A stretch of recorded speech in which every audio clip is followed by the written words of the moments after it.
no idea. So what I'm saying is that you're going to tell me that you civilized me and I should believe that bullshit? Really? I'll put it to any one of them any day of the week. Get real. Yeah. Because I'm a realist. And I'm going to teach you where you come from. You come from in a cave.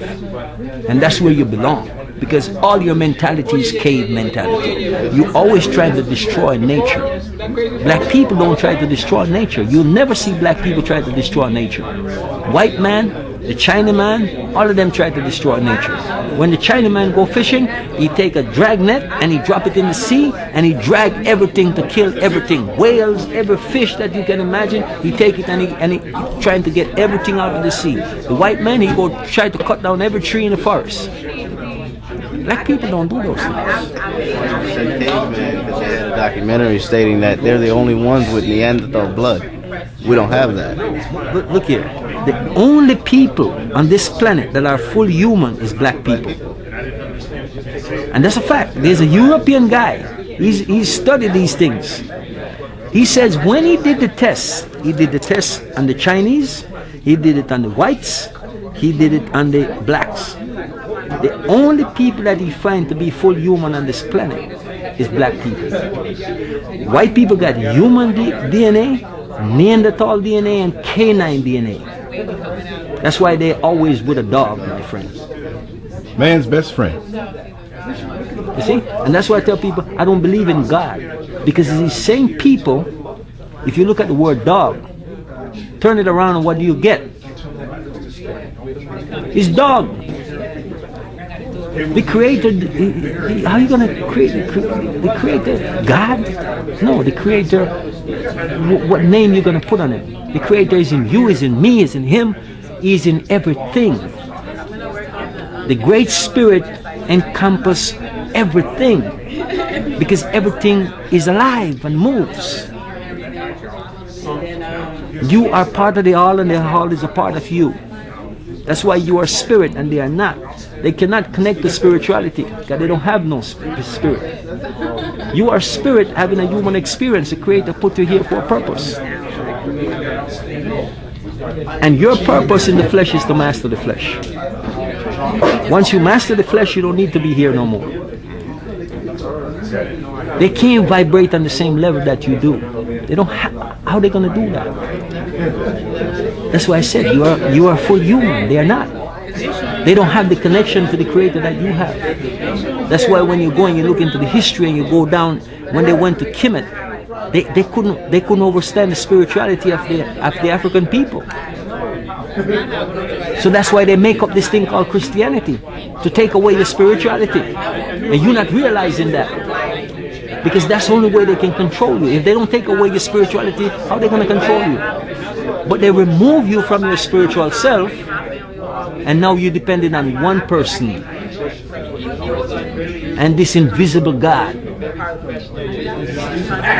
You see, we're not connecting the dots. You're depending on an invisible God and this person named Jesus and supposedly all these angels, okay, because they have to separate you from yourself in order for them to trick you.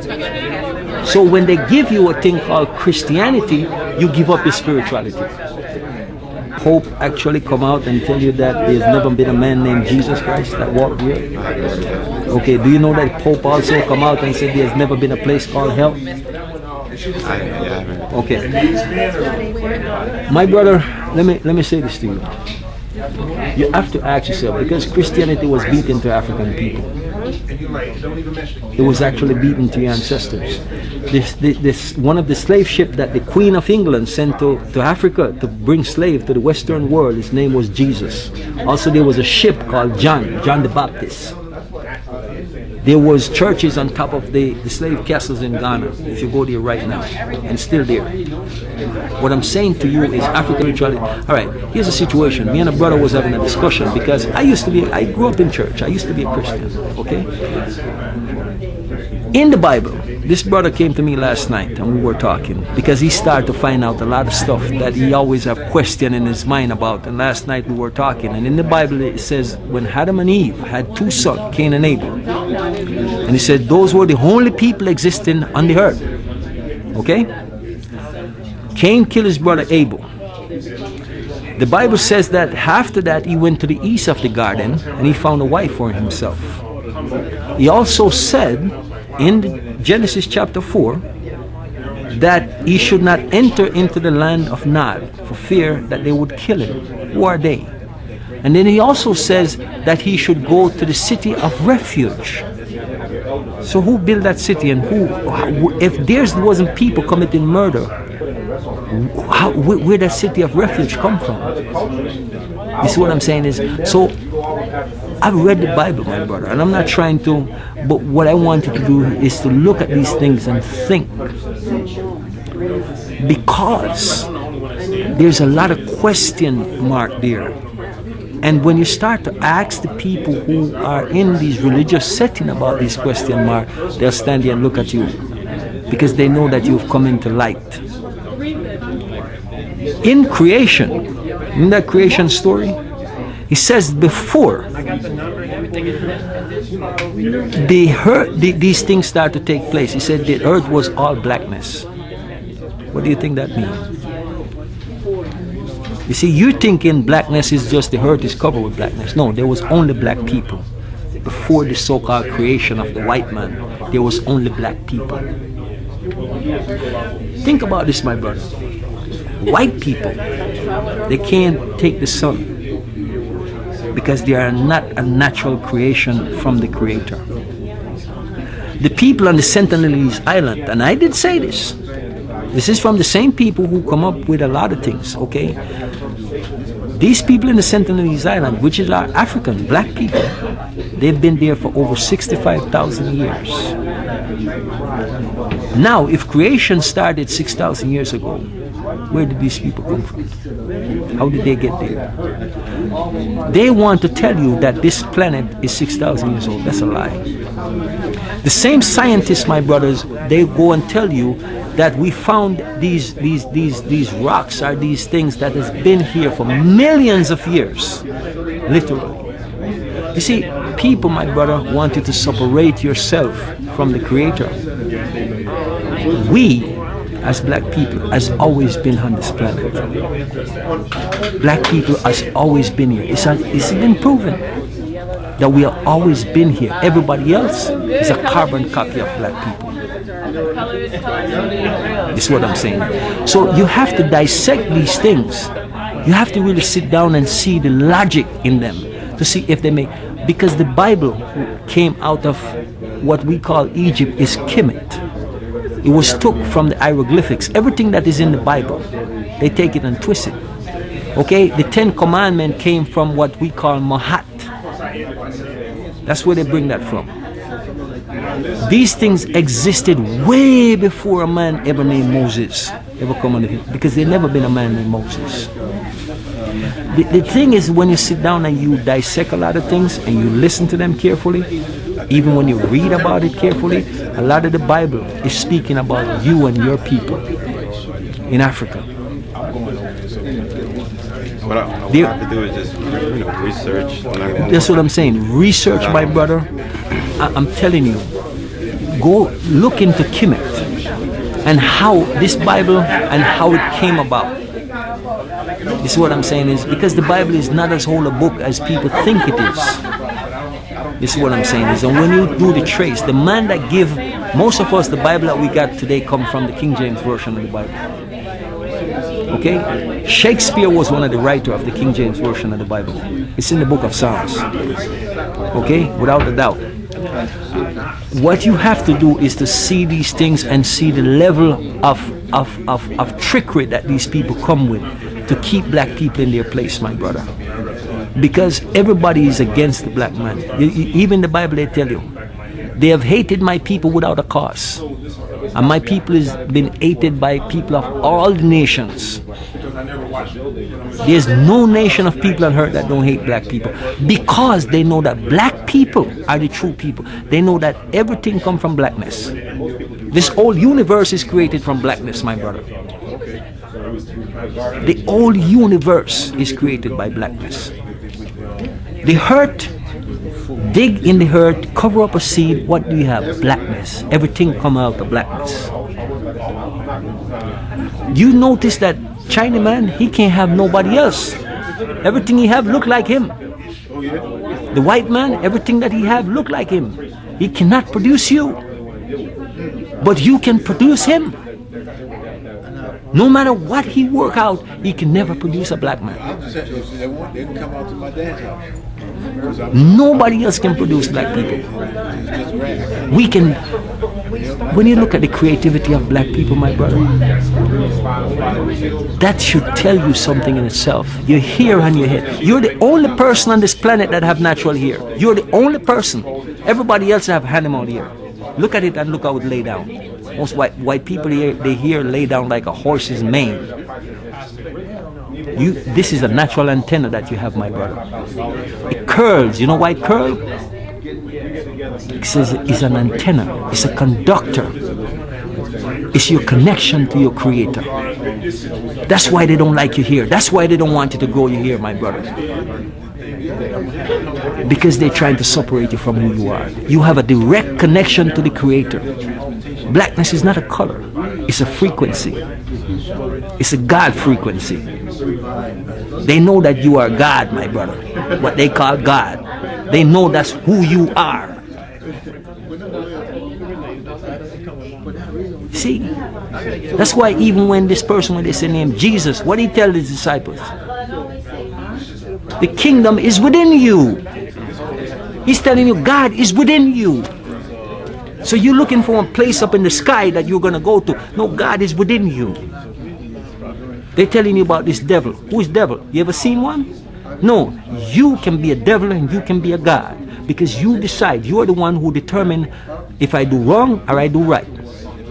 You are the duality that decides. Not a person standing on your right shoulder or your left shoulder. That is all a bunch of bullshit.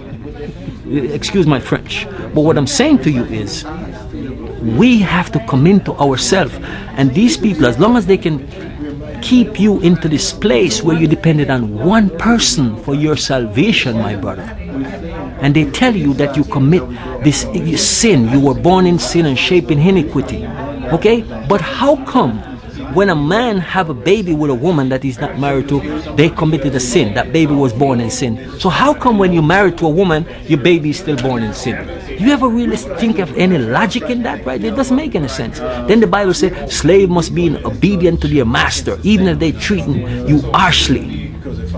So you telling me that this God that you telling me about, he created this man who called himself master, and he tell me that he created me a slave, and I should be obedient to this man that he put in charge of me, even if he's treating me harshly, even if he's hanging me, raping my mother and my sister and my daughter. I should be obedient to him, and this God is the one helping him, and I should look to the same God for salvation. Doesn't make any sense, my brother. Because we're not thinking, we're not reasoning. It doesn't make sense.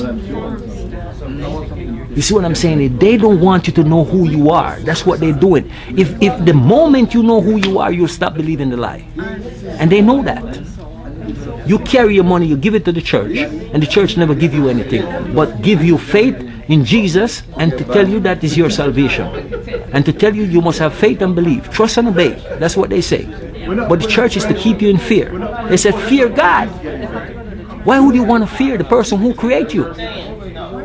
That doesn't make any sense. But the fact is that because they can get you in that state of mind now, so you look into this one man to come and rescue you from them, and the man look just like them, that is going, remember, he's the one that put you under the slavery, help them to put you under slavery. Because in the Bible it says every soul should be in subjection to the superior authority, because there's no authority except by God, in the book of Romans. And he says that, you know, you should be, as long as they don't violate God's law. Really? So you telling me that these white supremacy, I must be in subjection to them because God said so? Why would God tell me that? And the same Bible tell me that God is love. Because like I said, when you know who you are and realize that you are part of the whole, that's why the Bible says Almighty. You know what it says? But if you don't read things and get it in its context, it says that all are mighty. You are a part, because you don't know how powerful you are. My brother, if you know your power, you can stand here and make any chair or table in this room move. because you have that ability, but you don't know. Because you are limitless, but you don't know that because the system doesn't teach you that. But if you go back to your African way of life, it is going to give you that what you need to look into yourself and know yourself. That's why it says if you go to Egypt or Kemet, first thing you will see on those pyramids, know thyself. Because when you know yourself, you're going to know how powerful you are. That you, people, who is spooky to make things move around. The mind, the spirit, my brother. It's got, how do you think they didn't have no crane when they make those pyramids, and they can't figure out how they put those huge stones together. How do you think they get them there? They didn't have no crane. My brother, they make those stones move without touching them.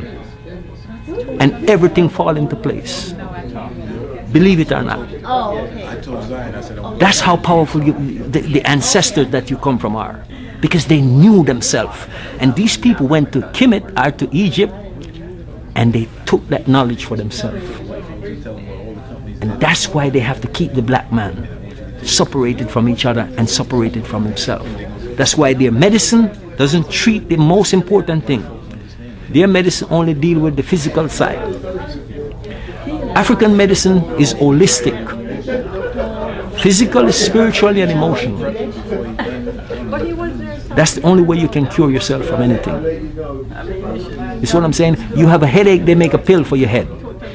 But the problem is, my brother, is nothing wrong with your head. Any sickness that comes into you is in the stomach. This computer just tells you that something is wrong. So you need to trace back maybe something you eat, something is affecting the stomach, and that's all it's telling you. But they're giving you something for your head. See? We have to start to realize the spiritual side. That's why you must deal with spirit. Spirituality is very important. Not Christianity. Christianity doesn't give you spirituality. It's trying to separate you. Because you are a spirit. How do you exist in this body? You exist in this body, and you speak to me, you see me, you hear me. But is it the body that is doing that? No. It is the spirit inside of the body that is moving and speaking and directing, my brother. You can come out of your body anytime. At night when you go to sleep, the spirit does not go to sleep. The spirit travels. The spirit, how do you think you have visions and dreams?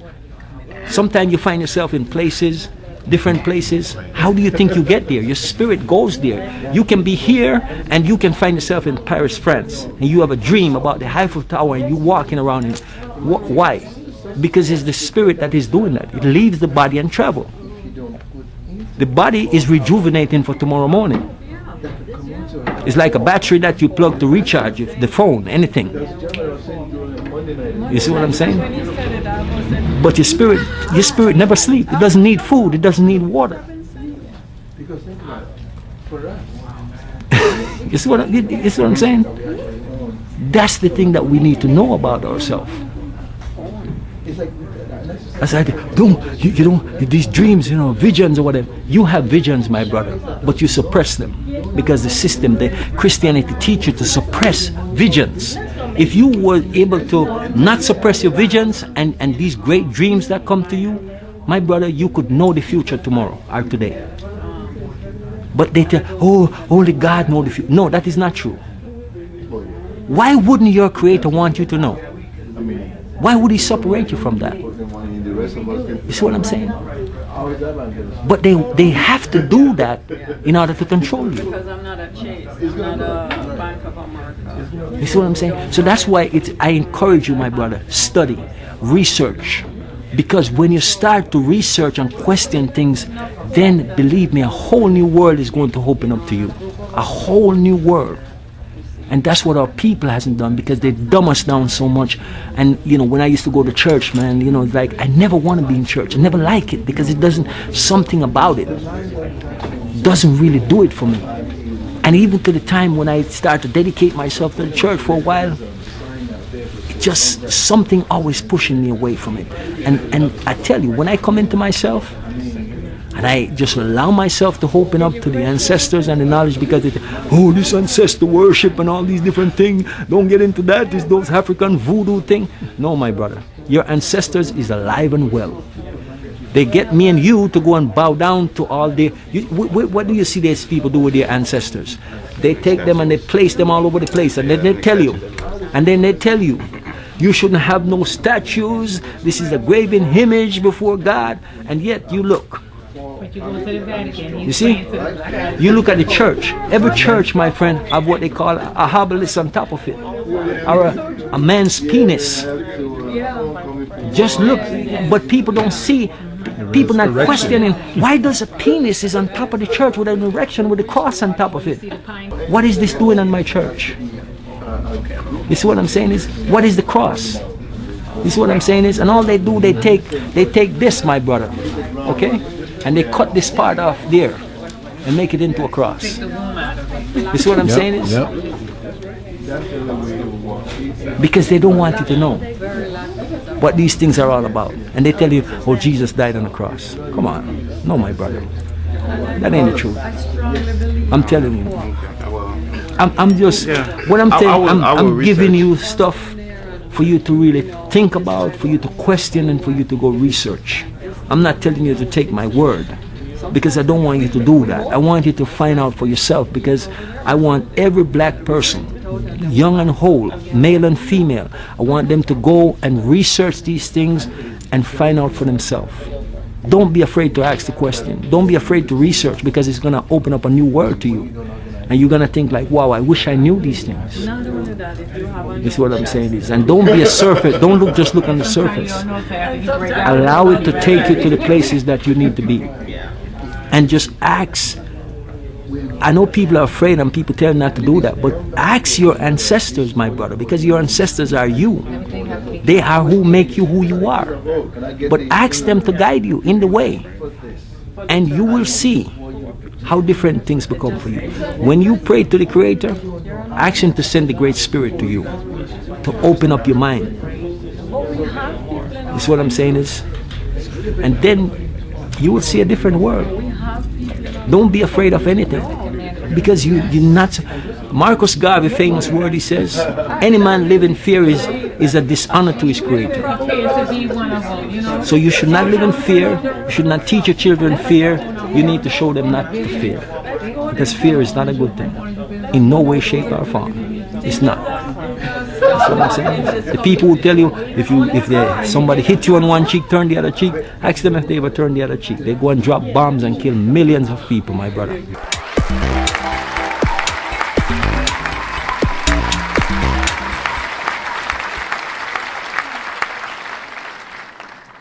Make sure to check out the boldest blog at lancescurv.com and follow Scurv on Twitter, Facebook, and YouTube under Lance Scurv.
African people dominated.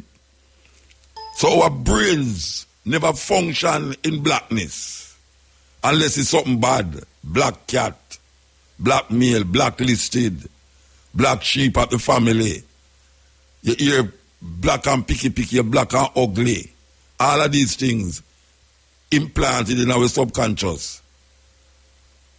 So when we hear about the Bible now, we couldn't realize, but wait there. The people them, who them a talk about, a whole heap of them African, A whole heap of them come from Iraq, Mesopotamia and all these places. The man with them tell you about come from the Uruk, the Chaldeans, Abraham. Or in Iraq, the place where them call Ur is in Iraq. Babylon, the place where them call Babylon is in Iraq. But we don't know that because we never study geography. We never study geography, no say. But wait, black people, the day they want at them time there, it's like our history start at slavery. But we come for correct that, you know. Because we have teachers like Ben Buchanan who carry people go to Egypt every year up to him death and write many books, many books that most of us refuse to read. Because we don't want to hear nothing about where African write. We want to hear what white people have to say about Africa. Where white people have to say about the Kushite Empire. Where white people have to say about Yoruba tradition. Zimbabwe, the stones of Zimbabwe, the stone city them of Zimbabwe. The Moors. The Tuareg people them. The Ethiopians. The river Nile stretching from Uganda go right down into Egypt. Past Ethiopia and go down. We change the narrative. Wake up enough people and there's many more to wake. Because we still come like we are asleep. There's a way to when people are asleep, shut them eye and sleep, but when them shut them eye and sleep on them eye, it's a terrible thing. Terrible thing. Because sometimes if you sleep and shut your eye and then sleep on your eye, sometimes you wake up and don't even know so you wake because your eye get black up by the pillar. Black people, it's slowly but surely we are awake, you know. Even though it look like nothing are going on, but we know the things are going on. We are positive in the victory of good over evil. Meaning say, get a blank tape, a 90-minute tape, and get ready, pause it, record it, and pause it, and ready to record it. Yes. I wonder who taught him to preach. Teacher is teaching. Where did he get his degree? Now it is no mystery. Who taught us black history? Scholars and scientists now concede that Africa is the birthplace of Empire Selassie in front of the AU building in Addis Ababa. After so much years, a life-size statue is now in Addis Ababa of Emperor Haile Selassie I. Africa is written in our souls. Africa. Scholars and scientists now concede that Africa is the birthplace of mankind. Africans were the first builders of civilization. They discovered mathematics, invented writing, developed sciences, engineering, medicine, religion, fine arts, and built the Great Pyramids, an architectural achievement which still baffles modern science. The 225th Emperor, direct descent from Solomon and the Queen of Sheba. He is the King of Kings, the Lion of Judah. The name Haile Selassie means power of the Trinity. Educate yourselves of Africa. To liberate yourself, Africa. Keep your heads up high. No more will we cry. Hey. Our history that they stole, Africa, is written in our souls. Here we go. Africa had great kings and queens you should know. Search your history, it will show. If you know not from whence you came, you are doomed to live in shame. Great kings of Africa, they were Just like when we go to Gambia, Nigeria, Senegal, when we go to these places, we come realize, me I tell you, man, some lie on top of lie where them sell away. Go, pure go. But experience teach wisdom. When your eyes behold, it is a different thing, man. This is the cutting edge and IRFM. We're going to set up this tape here, you know. We're going to set up this, as we say, vintage. Ben Buchanan talking about the black woman. And you're going to hear him tell you which part of heaven there. Yeah, you're going to hear him tell you which part of heaven there. Believe you me. So we're going to come forward and set up this thing here. Seep into it. Well, I hear some Duke basically in Africa, you know. And tell me, I reach along the sun there. So I don't know if I'm going to catch this on the YouTube, but we know the other bridge in there. Yes, so, yeah, man. Vintage. So we still come forward. Be it resolved that the public sector is a great place to work. Honorable judges, my worthy opponents, it is my considered opinion that public sector workers are overworked and grossly underpaid. Is that your view? Public sector workers, let your voices be heard on the future of your public service. Get your teams together and join the public sector debate competition. For registration details, contact your HR department or visit publicsectortransformation.gov.jm. Registration deadline is February 15, so register now. Let's debate the issues around public sector transformation. We are building a better public sector for all. I rest my case. Yeah, this is the Cutting Edge on IRFM. So as I tell you, so we're going to feature a tape so we introduced to Jamaica in the late 90s, maybe it's early 90s too. It's a tape by Ben Buchanan. For those of you who don't know who is Ben Buchanan, you have a computer, you have your phone in front of you now, you can access YouTube. Or Google him, Ben Buchanan. Google him and you will see YouTube and all the things we're going to play, you know, you're going to see it on it too. You understand? So, very important.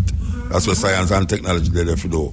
Open your faculty to some different things. So, I could set up this channel by playing this tune here and then we're going at it.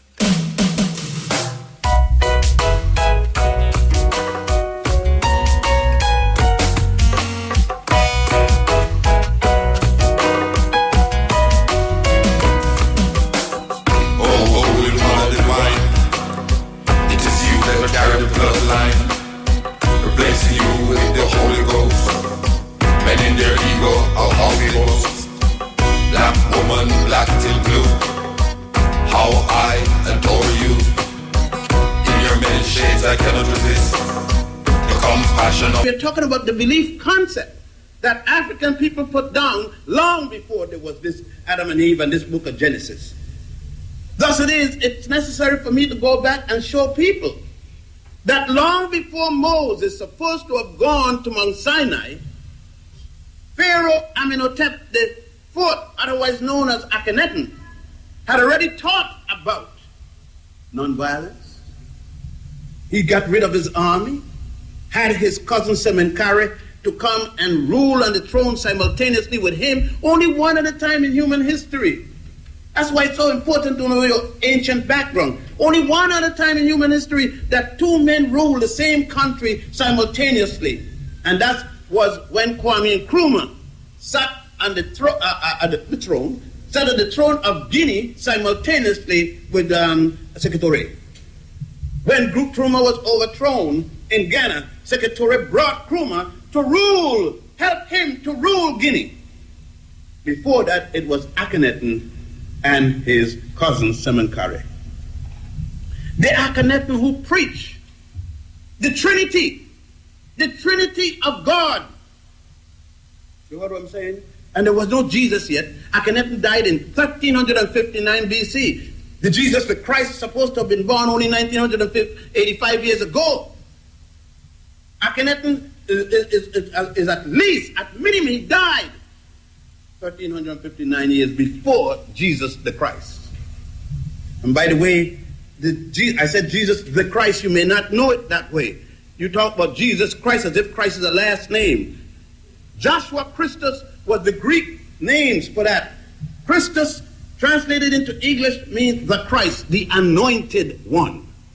That's all it means. Nothing sacred. As a matter of fact, people didn't worship Jesus until the conference of Antioch.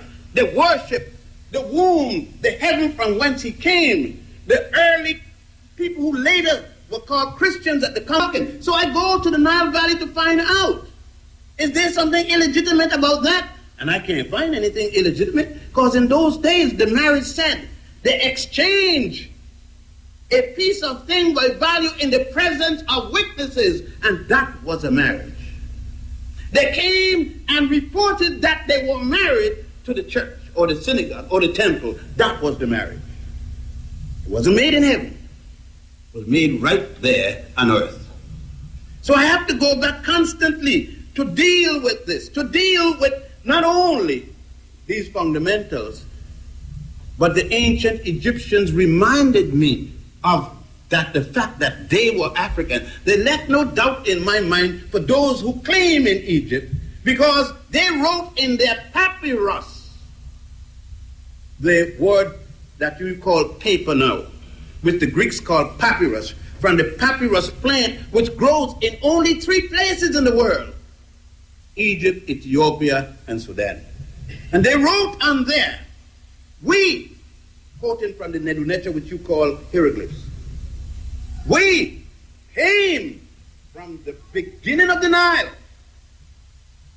where God, happy, H-A-P-I, dwells, at the foothill of the mountain of the moon. Now let us see where they said they originally came from. The beginning of the Nile. 2 places: Ethiopia, the Blue Nile; Uganda, the White Nile. Both of those bodies of waters join in Khartoum in Sudan. Run further down north. Only major running from the south to the north. And then they join with a body of water called the Atbara out of Ethiopia, at a place called Atbara in Sudan, and then continue into the Great Sea, now called the Mediterranean. At the mountain of the moon, there are 2 places called mountain of the moon in Africa. Kilimanjaro means mountain of the moon. And Rwenzori, Kilimanjaro between Uganda and Kenya. Tanganyika and Kenya. Rwenzori in Uganda. So the ancient Egyptians told us we came from Central East Africa. Regardless of who write, I had to go back to look at Donald Robinson and to look at Edmund Harris, and to look at all of these fellows who are now writing their nonsense. Once these Europeans who are now writing that the European now came from Africa, no more from the Caucasus Mountains. Because they ain't find nothing there old enough to write about. Who said now that the Europeans are from Africa, but they were in Africa before, 25,000 years before those people called Africans. When I went to school, they told me that the Europeans came from the Caucasus Mountains. Why don't they go back to the Caucasus Mountains and leave everybody else in this world alone so they can starve again? And that's why I go back to Egypt, to reassure myself and to let my brothers know and let them see, and my sisters, where it all came from. Where education, I carried them at the Grand Lodge of Saqqara. I carried them to the oldest known concrete building, stone building ever designed, ever built by man. And when you go there today, it looks as modern as anything you could show anywhere in the world. Go and see it. Don't go with me. Go by yourself. Go with somebody else. Don't give a damn who you go with. Because it's that Balancing the truth and the controversy, addressing the youth and their calamity, motivated by concern for the whole of our liberty, the promise of cutting edge of true intensity, sole provider for the whole of our family, the force of brutal non-conformity, the cutting edge. That will play this tape. It was in the 90s. Okay. Go with somebody else. Don't give a damn who you go with. Because it's not going to change regardless of who you go there with. And you go in there and see the fluted columns. You go in there and you see the step pyramid of Saqqara. You go there and you see the 92 feet deep in the earth where the African man had already dug tunnels from one pyramid to the next, 92 feet deep. I go to see what my ancestors. So when you telling my child as the counselor, my child can't do mathematics, it's hard. Huh? Don't know science, can't deal with science, can't deal with chemistry. I go there to find out how the hell we dealt with it before a single European was in a single school. When the Greeks came to us to learn, if we could do that and teach Greeks and other Europeans, the Etruscans, otherwise called Romans later, if we could teach the Babylonians and others how to do these things, how come we can't do it today? How come my child is telling me he only could do social work? Can't do mathematics, could play basketball, baseball, football, but can't do mathematics? And when he played basketball, football, and whatever other ball, the money goes to white women anyhow.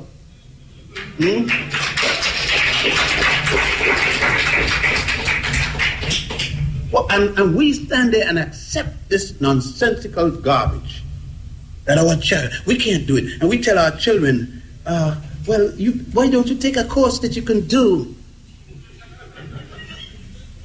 Any course he could do, or she can do.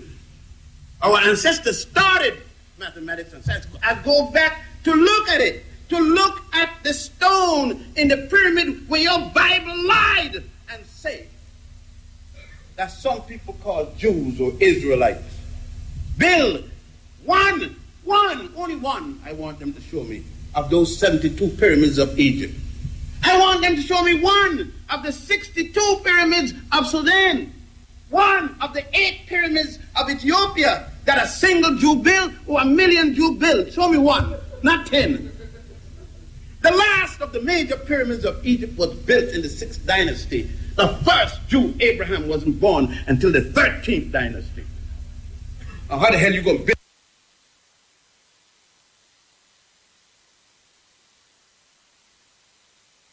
build something before you got born? And I carry my people to see it. Carry them, go up in the tomb. I can't go no more. My foot don't hold up there no more. I'm not lying. I'm an old man. I'm not a senior citizen. I'm just old. I don't want nobody call me no damn senior citizen. I've never been a junior citizen, so how the hell am I going to be a senior citizen? I'm no citizen. I'm going to be a citizen under a cracker. No way. See?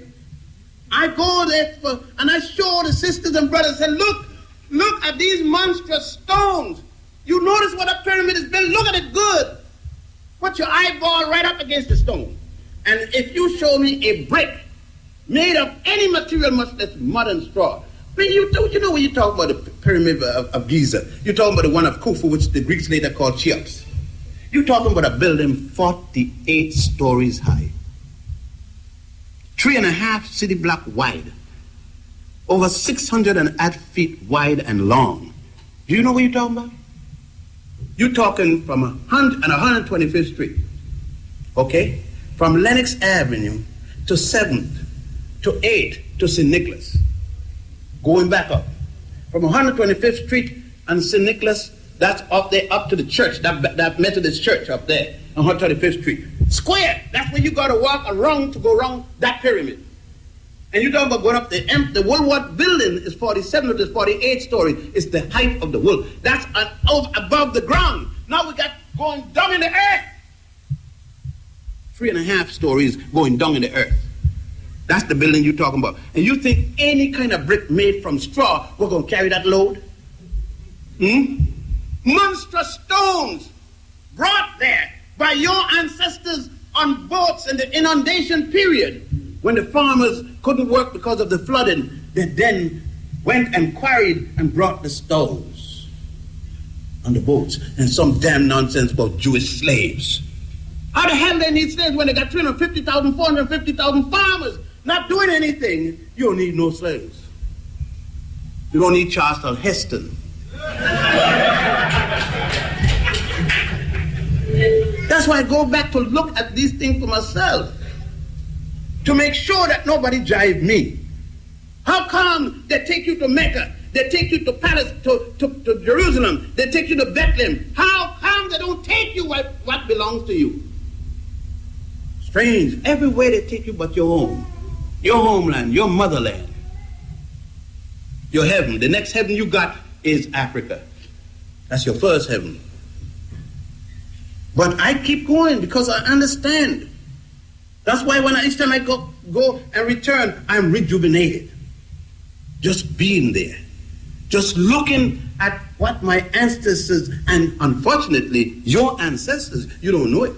You look in the mirror all the time and think that you are Blackfoot Indian, a Crow Indian, a Goosemouth Indian, any kind of an Indian. That's all right if you got that too, because you ought to have to go hide the Indians, and I know what happened. But what happened to the part that they see most? Huh? The part you call nigger. You disrespect yourself and call each other nigger. I go there so I don't call nobody nigger. How could I call a person a nigger when all that I'm talking about, and I ain't touched the surface yet, did all these things? How am I going to call you a nigger? There's no way in the world I'm going to call my brother and my sister and my heaven nigger. I know better than that. And the only reason I don't is each time I go back to the motherland and go along the Nile to look at where all of these things coming from, my whole thought process, my knowledge of being. When I go and find out and read the medical papers left 2,000-3,000 years before the birth of Hippocrates, who comes to Egypt to learn medicine only to go back to be the father of it. And I go and read the Calhoun, what they call, listen to the names they give it. The Calhoun medical paper. The Rockefeller medical paper. Where did Calhoun and Rockefeller get a medical paper from? They're the thieves that brought them to the museums. When you go down to the museum in Brooklyn, the Brooklyn Museum, and you see the Edwin C. Smith papyrus, you know what it's dealing with? 1550 BC. It's dealing with spinal injury of the women. Spinal. Already they had disciplined medicine to the point that they broke it down into areas. You look at the Ebers papyrus dealing with reproduction. That's pregnant. This is gynecology. In 1555 BC, gynecology, dealing with Planned Parenthood, how to have your sex but still not be pregnant. 1555 BC. And that's attributed to Queen Hatshepsut, Makari Hatshepsut. And she ruled Egypt back in the 18th dynasty. Not only did she rule Egypt, but this was the woman that drove out the last of the first foreign invaders of Africa, the Hyksos. Makari Hatshepsut, a woman who ruled both as a queen and as a king simultaneously. Don't get her wrong. She was no lesbian. She was no butch. She had 2 babies. You don't get them butching. That's clear all the time. But her scientist, she knew that she had to be the head of state, and she didn't want to be constantly being disrupted by getting pregnant, because she didn't want no grand prize by it. But she, at the same time, knew that she wanted her baby, but she spaced them. That's the difference between Planned Parenthood. You brothers going around hollering, man, that sister killing everything. That sister committing genocide, man. That sister using all that kind of protection. Let's get this straight, brothers. If the sister get the baby, you ain't going to support it. So why should she keep getting baby and your ass running all over the place, leaving her there? Every time you look around, you look like the virgin somebody. She had a baby all by herself, ain't no daddy. She said, I missed my period. And from the time you said that you gone to China, she don't see you again. You don't see you. When the baby is 30 years old, you come and say, hey, my child. What the hell she gonna keep getting children? No, Planned Parenthood is different than what I call birth control. Birth control is when somebody tell you how many children you could have, and you got nothing to do with it. That's birth control. Birth control is when that black sister go up there and some worthless doctor decide to sterilize her without asking a question. That's birth control. But Planned Parenthood is when she and her man get there and say, let us use a method whereby we could have children as we can afford them. Why have black brothers and sisters going around here like I've seen some brothers and sisters going 2 o'clock in the morning, a 12-year-old girl in the street with nobody. Don't tell me you know where your dog at and you don't know where your daughter at. That's why I go back there to the Nile to look at those reading, to look at where they're talking about the relationship of man, woman, and child. Yeah, way back there in those days. You look at the Nedunecha, the hieratic and the demotic and other types of writing. And as you read them, you could see. I go there because the first Holy Land ever spoken about where people paid pilgrimage, not to Mecca, not to Jerusalem, not to Bethlehem. They used to go to Abydos. The first place on record where people went to a Holy Land, an area they call the Holy Land. Abydos, Abydos. When you go to Luxor, we take a bus and we go over to Abydos and to Dendera to see the temple of Setai I, the father of Ramesses II. And there we also see in the back, it's now flooded because of the rise of the Nile water caused by the creation of Lake Nasser. So we can't go in there anymore as we used to. Now they're trying to find a way to drain off the water so we can go back into that area to see where the ancient people first thought heaven was, other than the heaven of the woman. For those of you who are still talking about heaven in that context, remember, until the Nicene Conference of Bishops, ask your minister. Before the Nicene Conference of Bishops in 312-24, ordered by Constantine, the Roman emperor, Jesus was said to be born in a cave in Ethiopia. I go back to see where the teachings came from. It was at the Nicene Conference when the Romans took over that they shifted to a manger in Bethlehem. I think you better check and read your lost books. They're not lost. They are suppressed. If I give you a book with 18 chapters missing, you're going to say, Ben, this ain't a whole book. What happened to the others? How come you don't ask what happened to the other books in your Bible? Ask your ministers, why are you teaching with a half a Bible? Ask him. Which they call the canonical works, and those they took out, they call the non-canonical works. Oh, aren't you interested why they took out the book of genealogy? You don't interest because you said a nigger ain't shit. You just said it this morning. Any black person mess with you, you said that's why a nigger ain't shit, man. That's why you don't worry about the book of genealogy, because the book of genealogy is describing a nigger Christ. Hair like lambwood and skin like the soot of the chimney. You don't see no white soot. But you can't get the new book because you don't want it said. Because if you go to church and see a black Christ, you're going to get diarrhea. You're going to faint. Huh? And when you read the book of Mary, when she had James the Lesser, the older brother of Jesus at 13 and Jesus at 26, you're going to get double diarrhea. You're going to get guava or something to cock you up because you'll be going so fast. Go. The Catholic tried to put back, the books call it the Apocrypha, after editing out what they didn't want.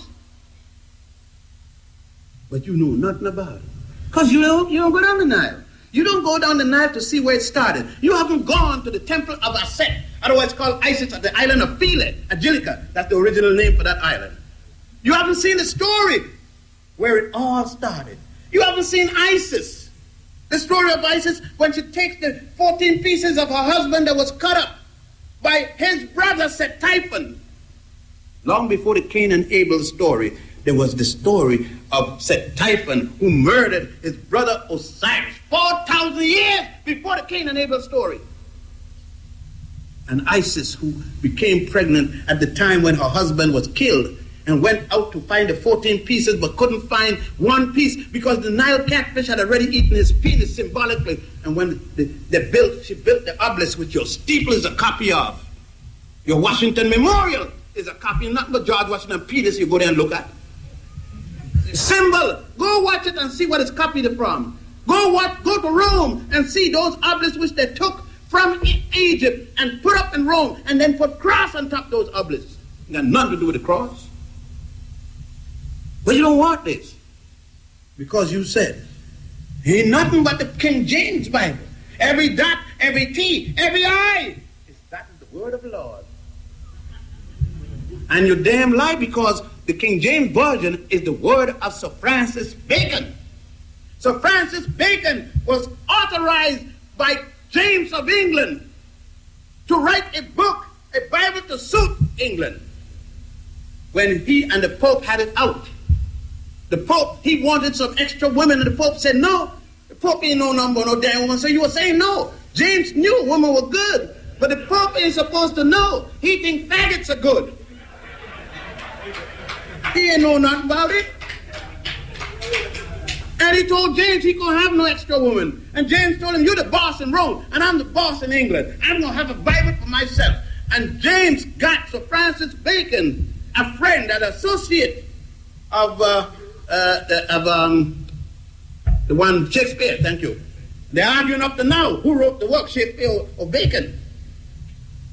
Bacon was ordered, but Bacon took 47 men from Cambridge, University of Cambridge, University of Glasgow in Scotland, University of Eton, and the University of Oxford.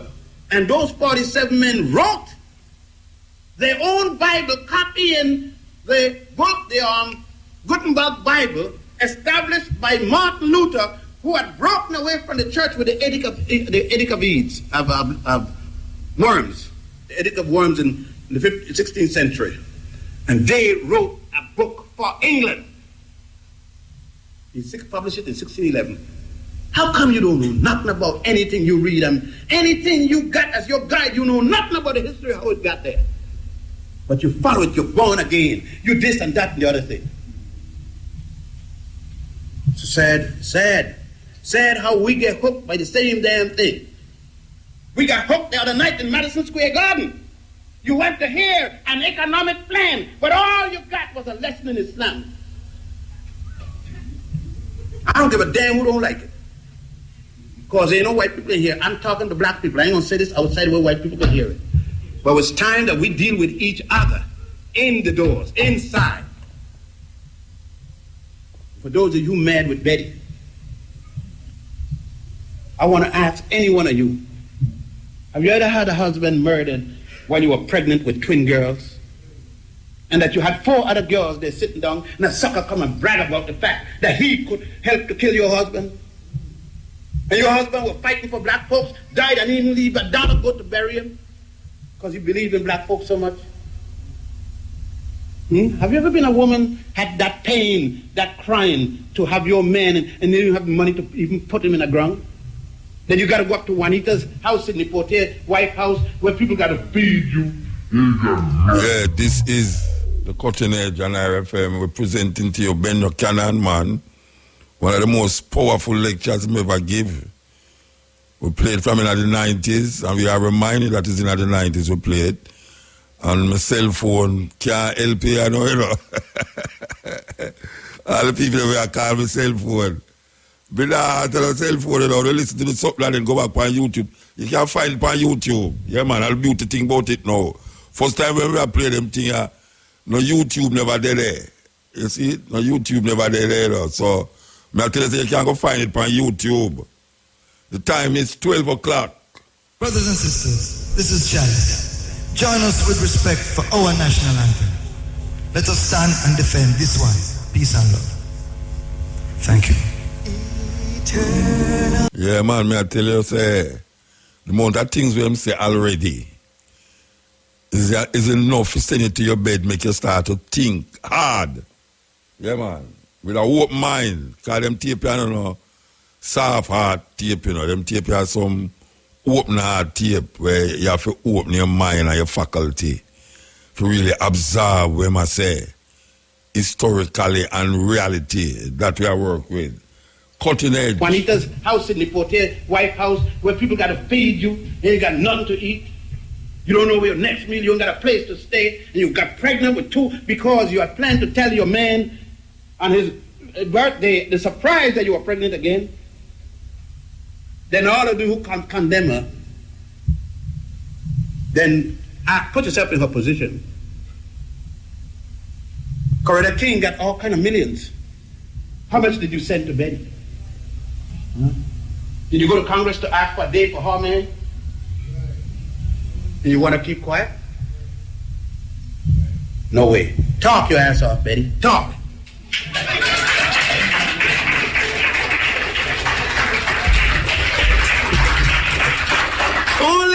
I know you shout by my words, but I speak the language of the people. I ain't speaking that damn nonsense they taught me in college. I've never been an Englishman. English is my language. I do the best I can with the damn nonsense. PhD got a lot of you fooling. Did you see my latest book? Huh? You see my little book that I wrote the other day? They in Philadelphia worrying if I got a PhD. Bunch of black folks in Philadelphia at a convention reading my books and worrying if I got a PhD. Following my books and worrying if I got the crackers endorsement. I got 2 pieces of that piece of shit. I got 2 pieces of it. They worrying about past participles and all that damn thing while my people suffering, your people getting killed in South Africa and worrying if I got a PhD. If I have none, won't you give me more credit? I'm teaching the PhDs in the university. Then give me credit, I'm teaching with a 1.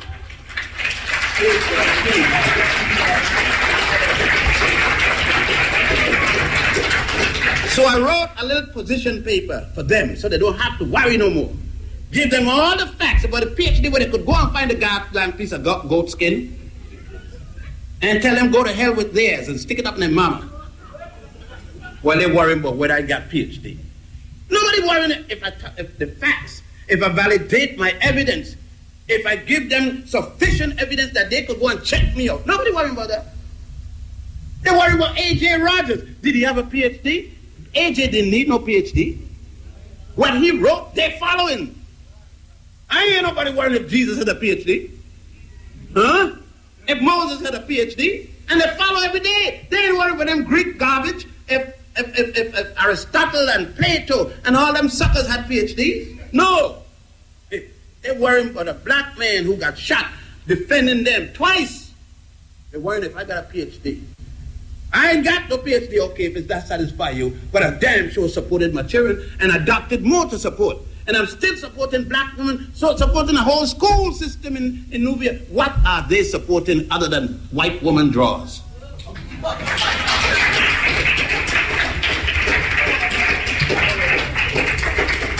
But I'm not surprised about it all.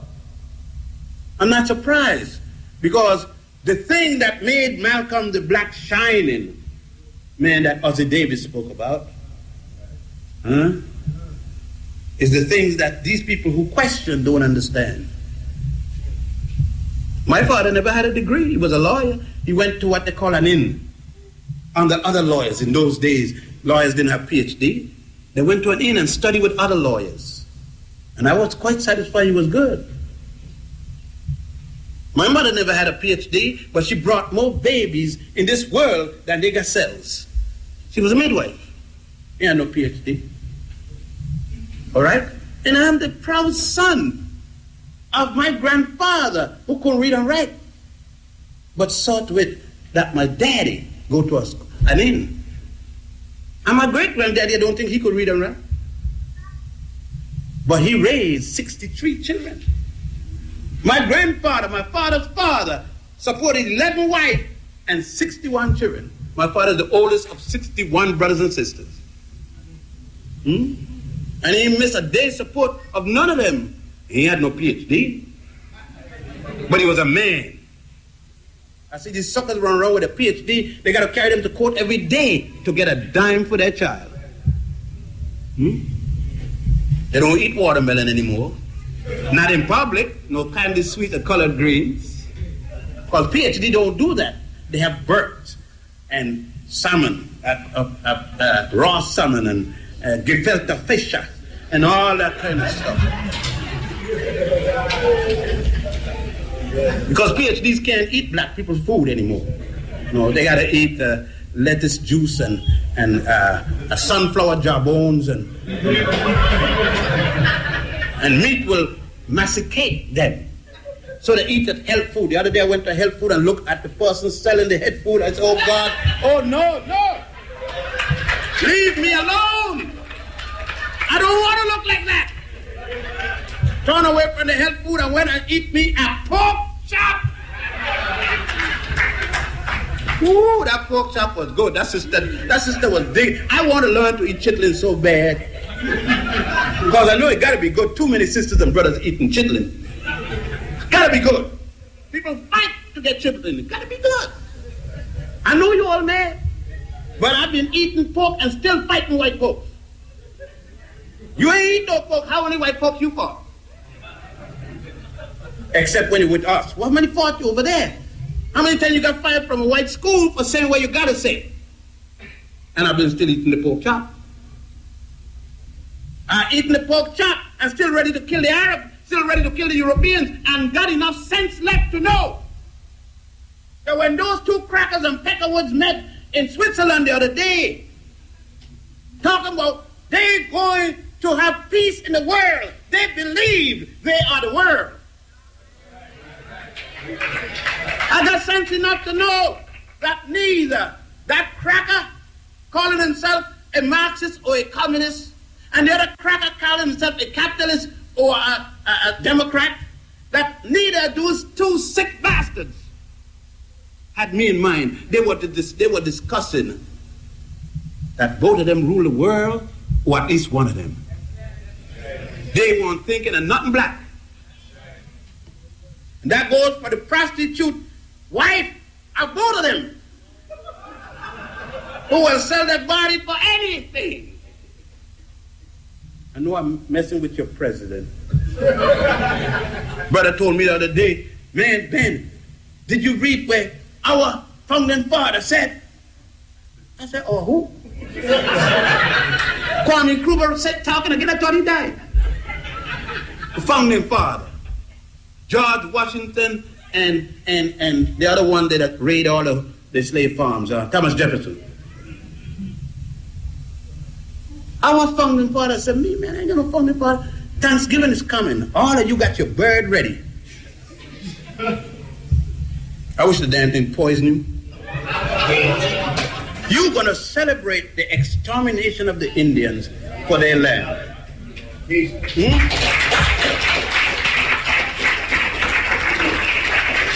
Indians saved this cracker from dying, from starvation. Then he's celebrating the extermination of the cracker, and you join with him. And when you ran away from him, you were able to go to the Indians. Go to Long Island and look at the reservation over there, and look at the people. Look at yourself, what happened to them. So many of you went there and hide among them that they turned to you now. Look at the Seminoles. Look at the Chippendales. Look at all of them. That's where you used to run. But you came back and killed them with the name Buffalo Soldier. And you going around bragging about the Buffalo Soldier were black hero, the black piece of shit. Christmas Adams and the Buffalo Soldier were nothing. You want to talk about somebody, then let's talk about Denmark Vesey and Nat Turner, Henry Highland Garnett. That's why I go back to the Nile, to understand myself. To understand that them two pieces of garbage they gave me called PhD don't mean nothing to me. It's only I use them as a way to get more money from white folks. That's the way I use them. That's all I use them for. I know that the worst thing that ever gave me was PhD. It was to make me believe that this three-piece suit and this tie, piece of garbage, and the car that I drive and the little boat in the basin and the condominium was supposed to make me different than you. Was to make me different than my grandma and my grandpa, because they say we is, us ain't. And I'm supposed to be so glad that I don't split the past participle. The PhD certified that I know how not to split the past participle or deal with the possessive noun. You understand? And so it tells me that I'm supposed to come out and say, what is rather wrong? I heard a sucker the other day talking about extricate the quadruple and come at me for compensation. This sucker could have said, take the four-legged animal out the cart and come and I'll pay you. He could have said that. Don't tell you what extricate.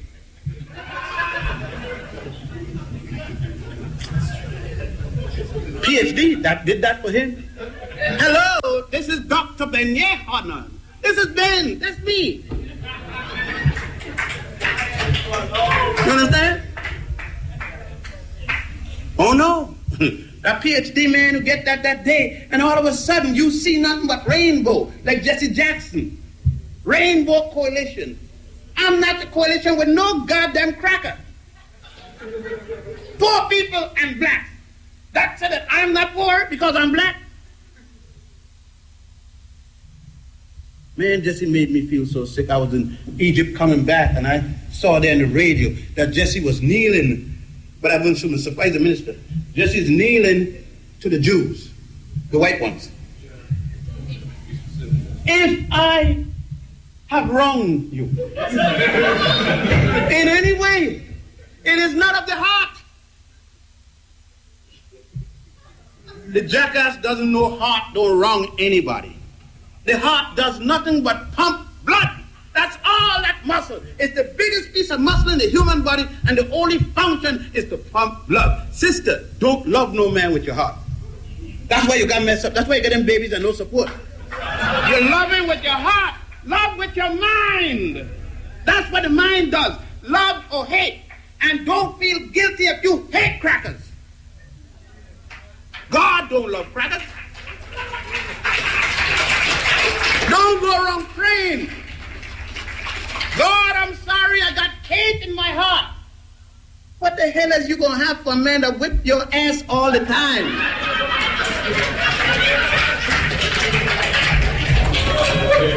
Huh? If you ain't got no hate, you ain't normal. Every time walking around feeling guilty. What are you guilty for? Sisters going around feeling guilty, winding up in the crazy house. Oh, I had sex and I wasn't married. Lord, forgive me. Please, God, Jesus. Oh, Lord.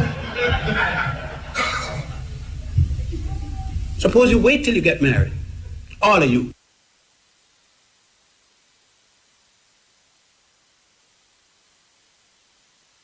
Do you realize you will have no sex? In 2 million years? Based upon the way these brothers are going around here? Do you realize there are about 8 black women to every 1 black man? And if you wait for one to marry you, never gonna have sex? And if you live in Washington, D.C., there are 20 black sisters to every 1 black brother. You will never know what sex it was to have it. You go get yourself some sex here, so you don't walk around crazy. I told my daughters, I had 8 daughters, and I told them, sisters, if I'm walking you down the aisle, and I find out that you never had sex with a man you're gonna marry, I'm gonna whip your ass right then and there. How the hell you gonna go and marry a man for the night, your best night, when you're supposed to be relaxing, and you talking about some virginity? You're supposed to be throwing your leg at left field, right field, and ain't worried about no pain. That's your big night.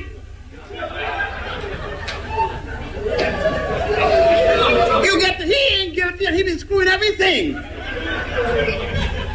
He been practicing more than practice. When he come for the wedding night, he's a professional.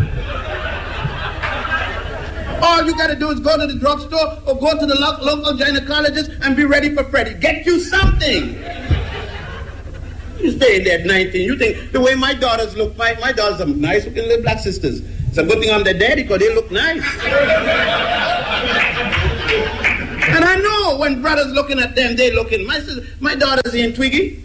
My daughter's full up here and they're full behind here. They're looking right. That's the way I supported and fed them to look right. And they're supposed to get what they're supposed to get. And I ain't going around running behind them in the middle of the night. When they come on, go in the bathroom, I'm listening. Let me see if she's washing up. Damn pimp. No, we got a deal. That's why I go to Egypt to find out what it's all about. How the attitude of my ancestors about sex, childbearing and so forth. Normal, healthy. Even the gods and goddesses had wives. Even the gods and goddesses produced offspring. Every one of the gods and goddesses had offsprings. I go there to understand. I go there to look at God Mim. They show God Mim with a penis so long that it turn up at the end. In every temple and every column you go to, they got people here who went, ask them if I'm lying. The God Mim. They show God Mim penis not coming from his crotch, but coming out of his navel. And the extension of his umbilical cord, showing that the penis and the umbilical cord is one. It is the Father, it's the life giver. And they show the goddess. They show in one picture, they show God Geth and his knee, like one knee, one hand on the woman's vagina, and another hand on her breast. And you know what the caption says? God Mim, holding goddess Nut at the two corners of heaven. That's right. But you see, the European make us. The sister told me, the brother told me that day, he's married to his woman 40 years and I've never seen her naked. She gets into the bed under the sheet and then pull off everything underneath the sheet. I said, man, I'll grab that sister and grab her, put her in the middle light and just look.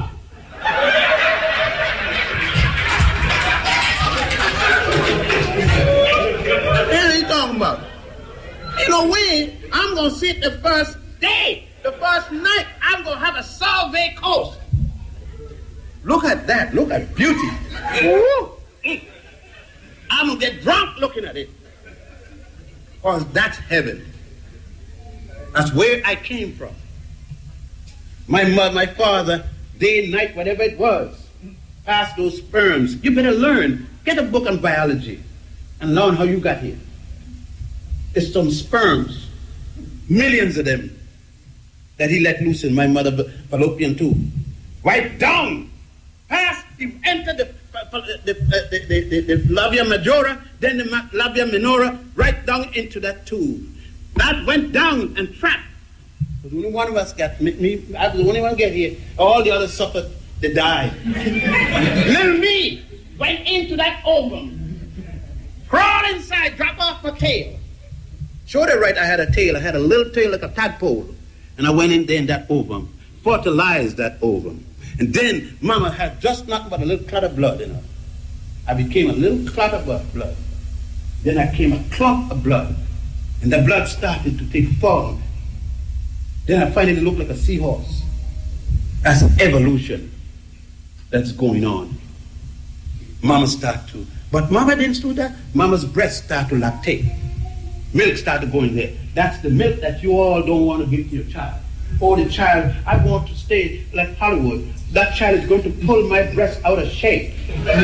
Your man sucking the breast all the time with that big jawbone.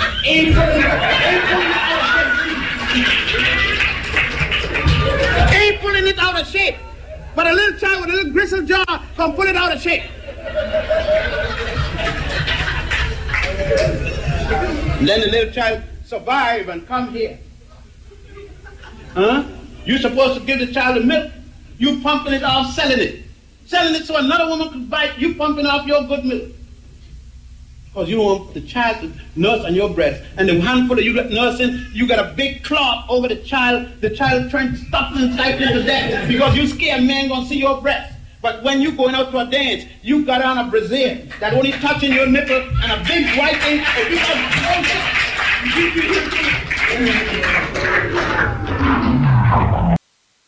Yeah, we do, you know, I hope you there, we do still, you know.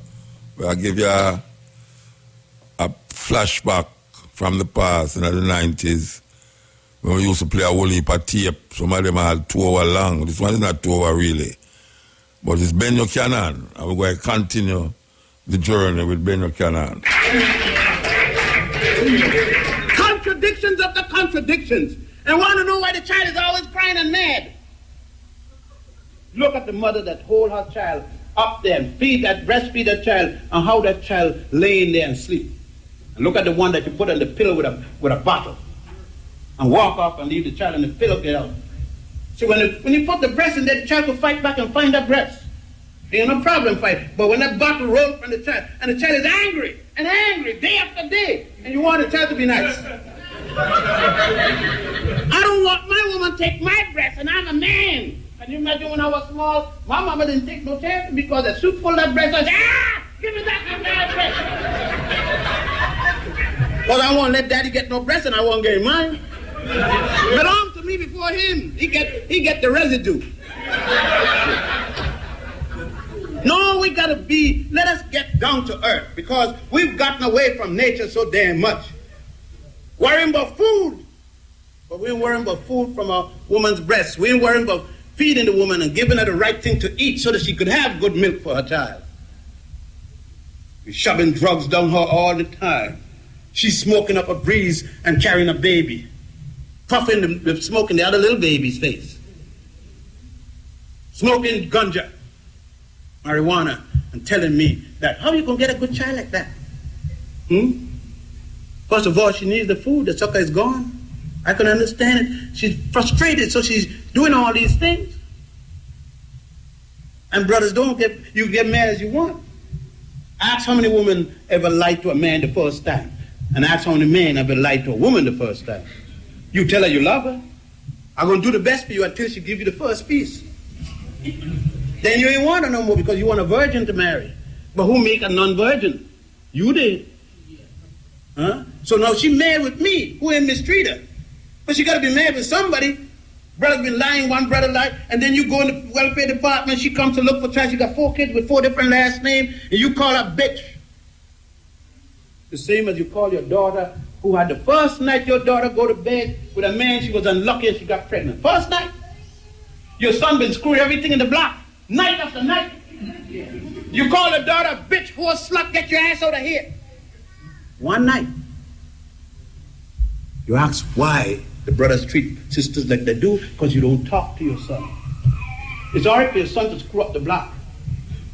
When you got a girl pregnant, say, you call the neighbor, you call your sister. Look, Freddie got so and so pregnant, that boy's strong. You just call your daughter a harlot and a bitch and a whore and kick out the house. Because she got pregnant. And Mrs. Jane, what Miss Jane gonna say when she see you pregnant?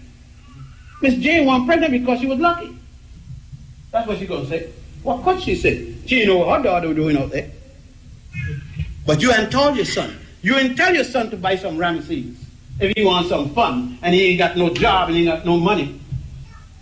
Yeah, have some fun up at college. You're big enough to be in college, you're big enough to have sex, but you're big enough to take care of the sister. Make sure that she ain't get pregnant. You could take a Ramesses, and if you run out of Ramesses, masturbate. Shit. If you can't wait a day. And she like a fool. I'm gonna quit you if you don't give it to me. Let him quit. She don't want to sucker like that. And then don't go in no backseat in no car to get gas up in your stomach. I told my daughter, I gotta talk to you because it's going on too much. I told my daughter that the sucker can't pay for wall-to-wall carpet, room service. He gets nothing. Nothing. This is it. Talk to your sons. Get your sons on the side. Give him his first pack of Ramesses. Talk to your young daughters. When your daughter have her first menstrual period, don't you tell her no damn nonsense about you're sick and all this. Call her to you and sit down, bring your family, because it's a sign of her womanhood. Bring the family, have a party at the house with the family. Let her know it's a joyful occasion.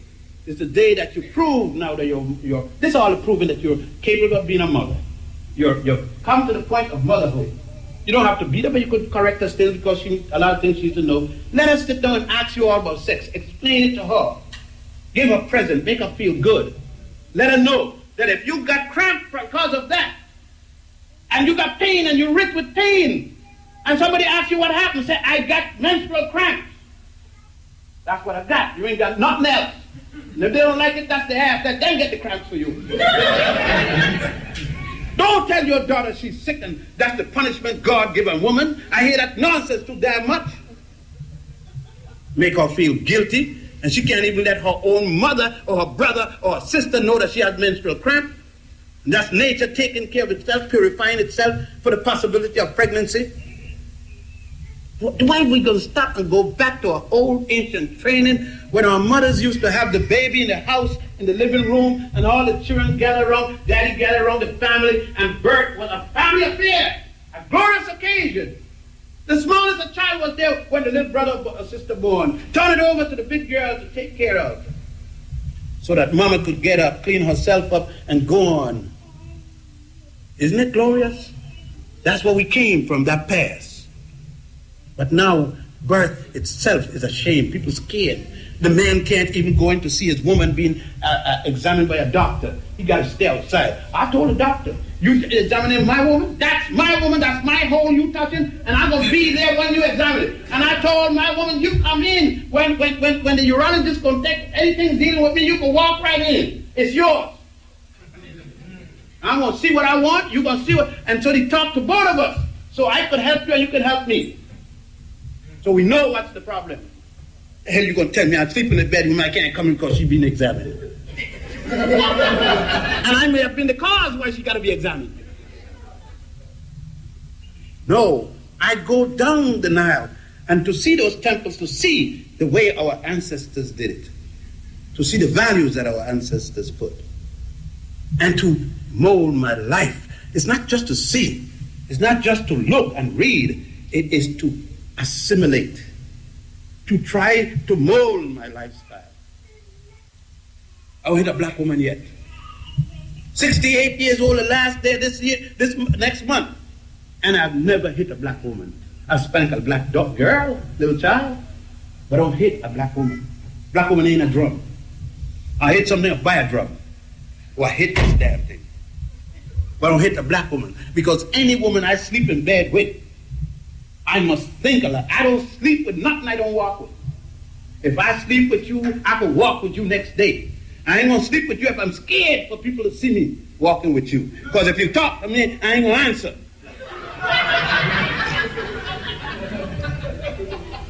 Then if you're sleeping with her, and you love her, and you don't keep people seeing, then you could marry her. Whether she's pregnant or not. Sister, don't sleep with no man, ain't gonna take your family. Man come to you, you got 5 kids. You ain't gonna tell him you got 5 kids. If you want to take you up, want to take all your kids too. It's a package deal. You get me, you get the kids too. You don't want it, knock your ass off. That's it. It's about time that you protect yourself. This thing that's going on that you gotta go to welfare every damn time you get a child for help, should got to stop by you. You got to put your foot down. And we don't need no woman liberation movement for that. Black women have always been liberated. We always have to work. Huh? Stand up and make your child, tell your man child how he has to behave to the next door neighbor's woman child. And half of it will go on. Make it so that when your woman child see my man child, she run to him in the middle of the night. I'm so glad I see you. It's so dark out here. How is it now? She see my man-child coming a mile and she run the other way. Scared that she gonna meet that man-child because he gonna rape her, throw his grandma off the roof. Let's deal with it, brother. Let's talk to our man-child. Let him understand that he's killing off the race. When his woman can't walk because she's afraid. When a woman can't be in the house because every time the door rattles, it's not the wind or the window rattle. It's the man-child coming through the window to take whatever she had to kill her. Show me how you treat your aged and your woman, and I tell you the condition of your race. No way a black woman should be afraid of me. I'm coming down the street and it's raining cats and dogs, and I see that black woman. Come in, sister. Drive up. This is where you live? Yeah, bye-bye. But you didn't ask you my name. I don't need to know your name. You tell her, come on in. The second thing you say, can I get some tonight? I wish you had the claps and give you some. Every time you do something for a sister, she gotta give you. Take her to the movie, you want to get in her drawers. Show her some respect. If she wants you to get there, you're gonna get there. She'll run away from you coming to you. You treat her like a woman. Treat her like you treat your mama. Some of us don't even treat our mama right. That's why we treat her right, like that. This is it, my brothers. I go to the Nile to look at how my man, that black brother, put that woman top shelf on the ceiling. He showed her in the tomb of Ramesses VI. He showed her 1 foot coming down on the side, her body with stars. He showed her body of the heaven and her head coming down on the other side, both ways. And when he died in his coffin and he looked up, all he's looking up is to that sister. Show her as heaven. No, I'm going to end, but yeah, that's why I go to the Nile all the time. And I go to the Nile and there are many sisters in the group. I make jokes about boyfriend, girlfriend. There isn't a sister with the hundreds of times that I've carried could say that I was fresh with her. I ain't carrying her to the Nile to go to bed with her. I carry her to the Nile to see, so she could talk to her man child. And so I could respect her man. When I want a woman, that ain't the way my approach. I'm a man and I want, but there's a decent manner in which I approach my black woman. I ain't going to no whole house. Brother says, I can't find a good black woman. Brother, you look in the whole house. I ain't have no trouble. My problem is I find too many good black women. And I ain't got strength to deal with all of them. Where are you looking for a good black woman? Look around here. You got all kind of, some of these sisters ain't see a decent man in years. So they're available with the right approach. Take her out, bring her home. You ain't got to kiss her goodnight. You in charge of kisses? Tell her good night. It was so nice of you to think. Take her about 10 times. Take her to dinner. Bring her back home. Don't ask for no kiss. You don't need none. What? Then you don't call on the 11th night. Don't call that week. Don't call the next week. And the sister gonna say, what happened to that nice man? And you're sitting down on your head. Who is this? It's Martha. I was wondering what happened to you. You know she cares. She cares. And so, well, Martha, darling, you know, I know that, you know, you're there by yourself and I'm by myself. And I was getting a little excited about being around you and I didn't want to be rude. Didn't want to disrespect you. So I felt that rather than disrespect you, I stay away. But you don't have to stay away.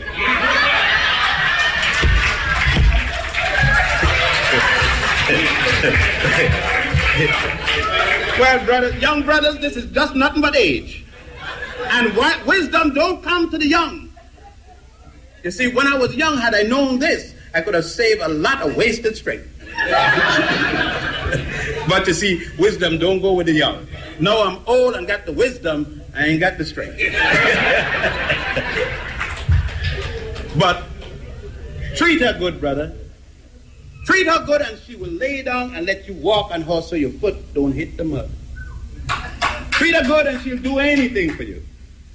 Because she's just waiting to be treated good again. It isn't that she has never been treated good, but it's been so long.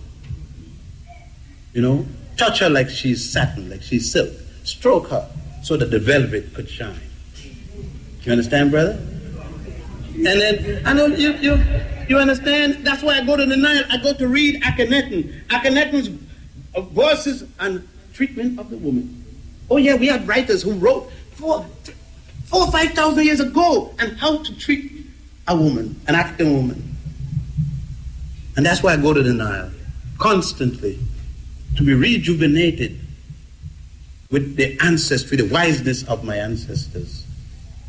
I can't go nowhere else because I need time, I need antiquity, I need to see when as far back, and there's only one place to go to go to places where for hundreds of thousands of our ancestors, to go to the southern tip of Africa. When that frees itself again, I'm going back to see what the Grimaldis wrote in their tombs. You could go to the museum there at Central Park West in what is called the Hall of Man in Africa and see what your ancestors wrote 35,000 years ago on rocks, the Grimaldi. That's why I say, I am a proud black man. I got no reason to hang my head in shame. Yes, I was enslaved. Oh yeah.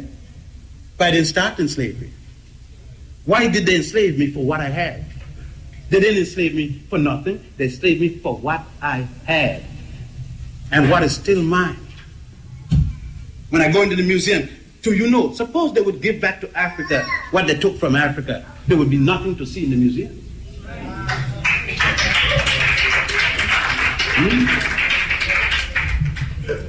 Francis Wellington said it so good that when they lynch a black man, one of the things they must do is to destroy his testicles. Every time they lynch a black man, they destroy his testicles. Dr. Richard King, who continues it on in his melanin development, speaking, and says, they are so mad with color. They go everywhere in the world, sun tanning, lamps in the house, trying to get color. We got it and ashamed of it. We look in the mirror and say, oh God, look at that. I like them jet black ones, that's our blondes. Them jet black one, man, you can't make no mistake. When I'm up at Cornell and they get a wine and cheese party, I go down in Ithaca and get me a sister looks like coal plus. Go up there. I'm holding the sister. I say, no, you do what I tell you. If you want to do it, don't come with me. Because you're my queen today. And I go there and the cracker said, can I dance? I said, no, sorry. My woman don't dance with nobody but me. This is black beauty. This skin is too sweet and too soft to be touched by cracker hands. Put it on my face and put it there and, oh, feed it. Put it on top shelf. When I come back, I take it down. See, I leave my woman like going. When I come back, I say, come baby, come off there. Bring her down from top shelf. Stroke her. Put that velvety feeling. That's why I told my woman, when I come home, don't you look no pot cloth.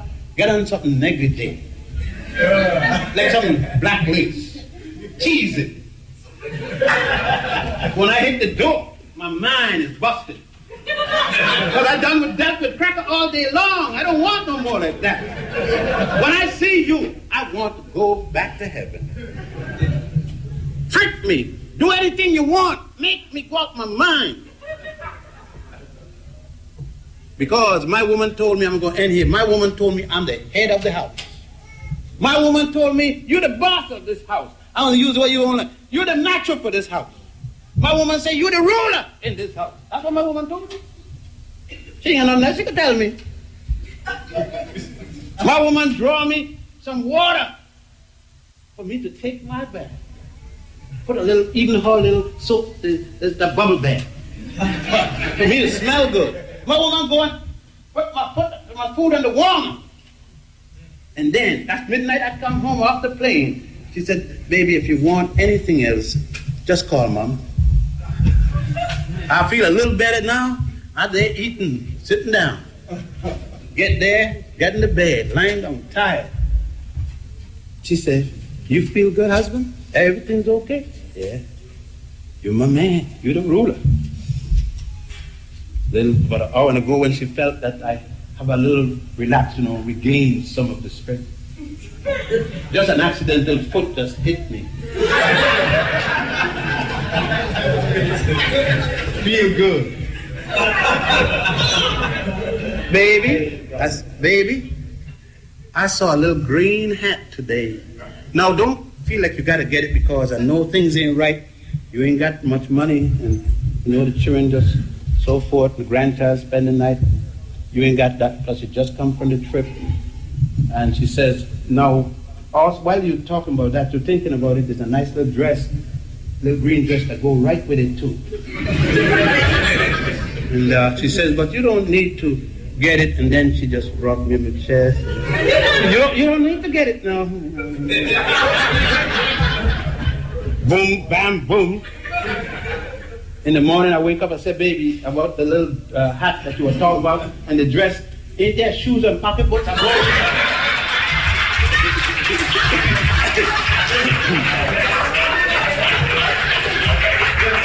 Sister, don't mind a cracker woman. Run your man's bath, you hear?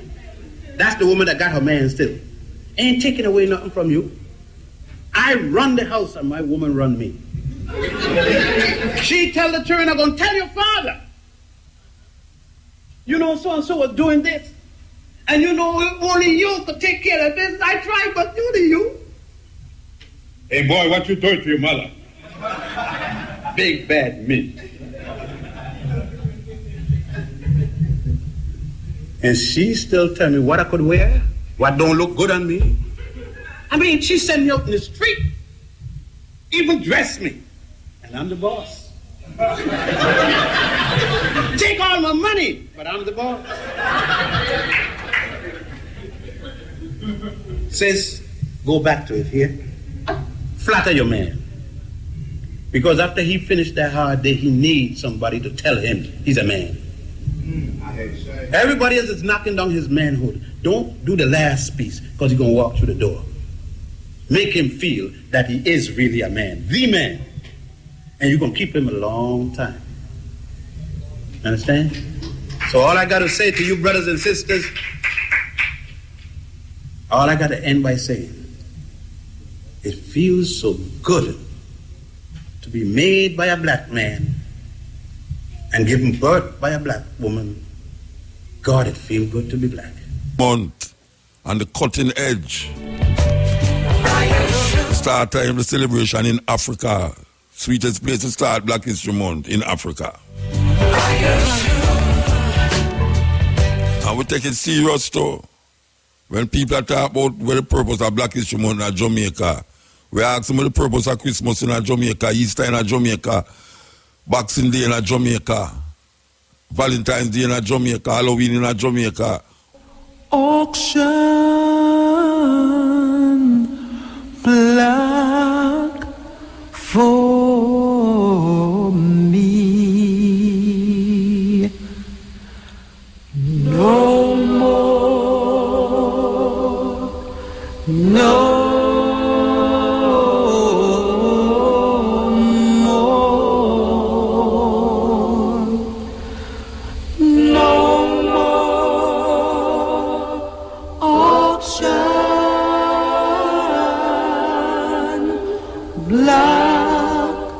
for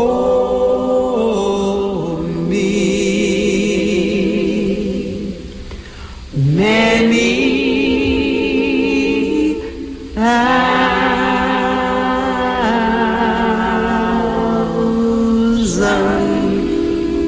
gone. And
Greetings.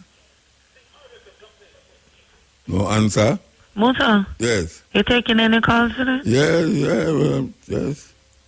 Yeah, man. Okay, so, all right. So, we're upon the last round, that's still, even though we say yes, we'll take the call, and we're upon the The last round, yeah? So make a play this. Rural Productions. God's wonderful people, I am calling. God's wonderful people, I am calling. God's wonderful people, God's wonderful people. We should all unite and think about life, cause all of us come from. Yet we sit and we fight, hypocrite, backbite, and all of us come from. Where one man can have all 500 men and not fight. Yes, Il Muta. Blessed man. Yeah, man. My name is Kurt Zine. Yeah. And I am listening to program over 15 here now. First time calling. All right.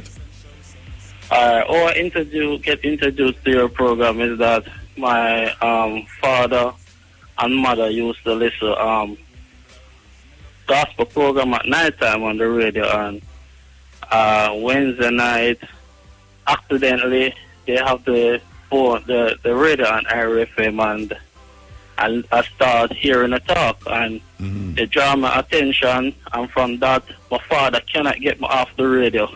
So how long ago that was? How long ago that? That's about 16 years ago. Wow.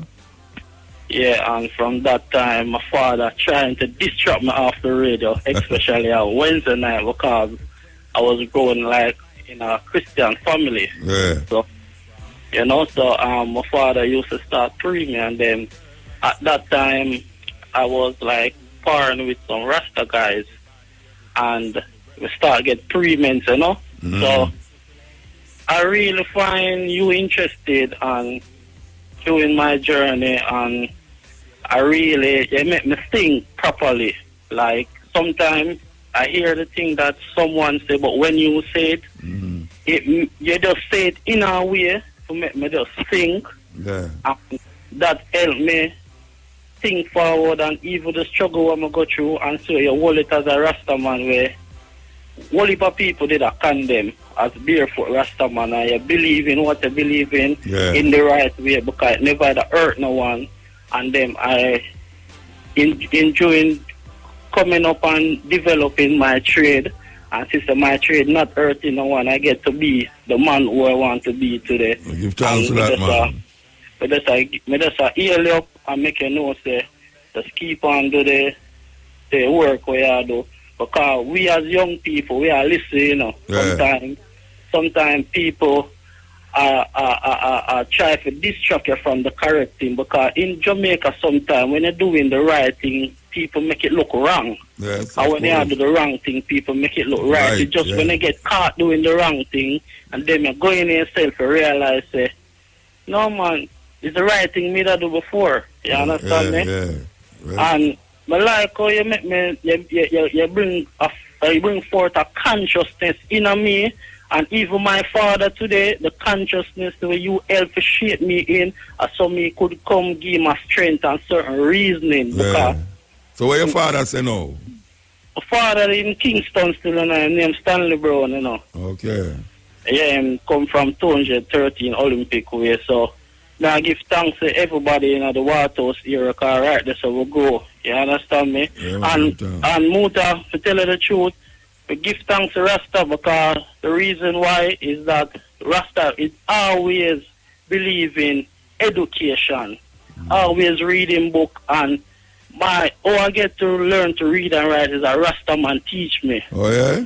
Yeah, at the age of 13 coming up. You understand me? And because I always go around that man and see him with books. Yeah. And him always read that part, and when him said that, I always stuck.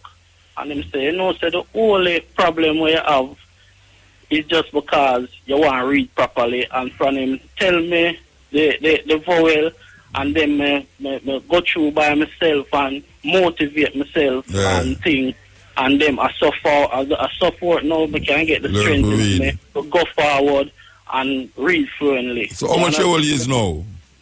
I'm 30 now, I meet you already, I come Marcus have a celebration when time the Virgin from America, Dr. Omar Johnson. Oh, year before last, 2 years. Yeah, he will take picture with you, with me and my girlfriend. Oh, yeah. And I come and me hungry more time and you did eat, but you know more while.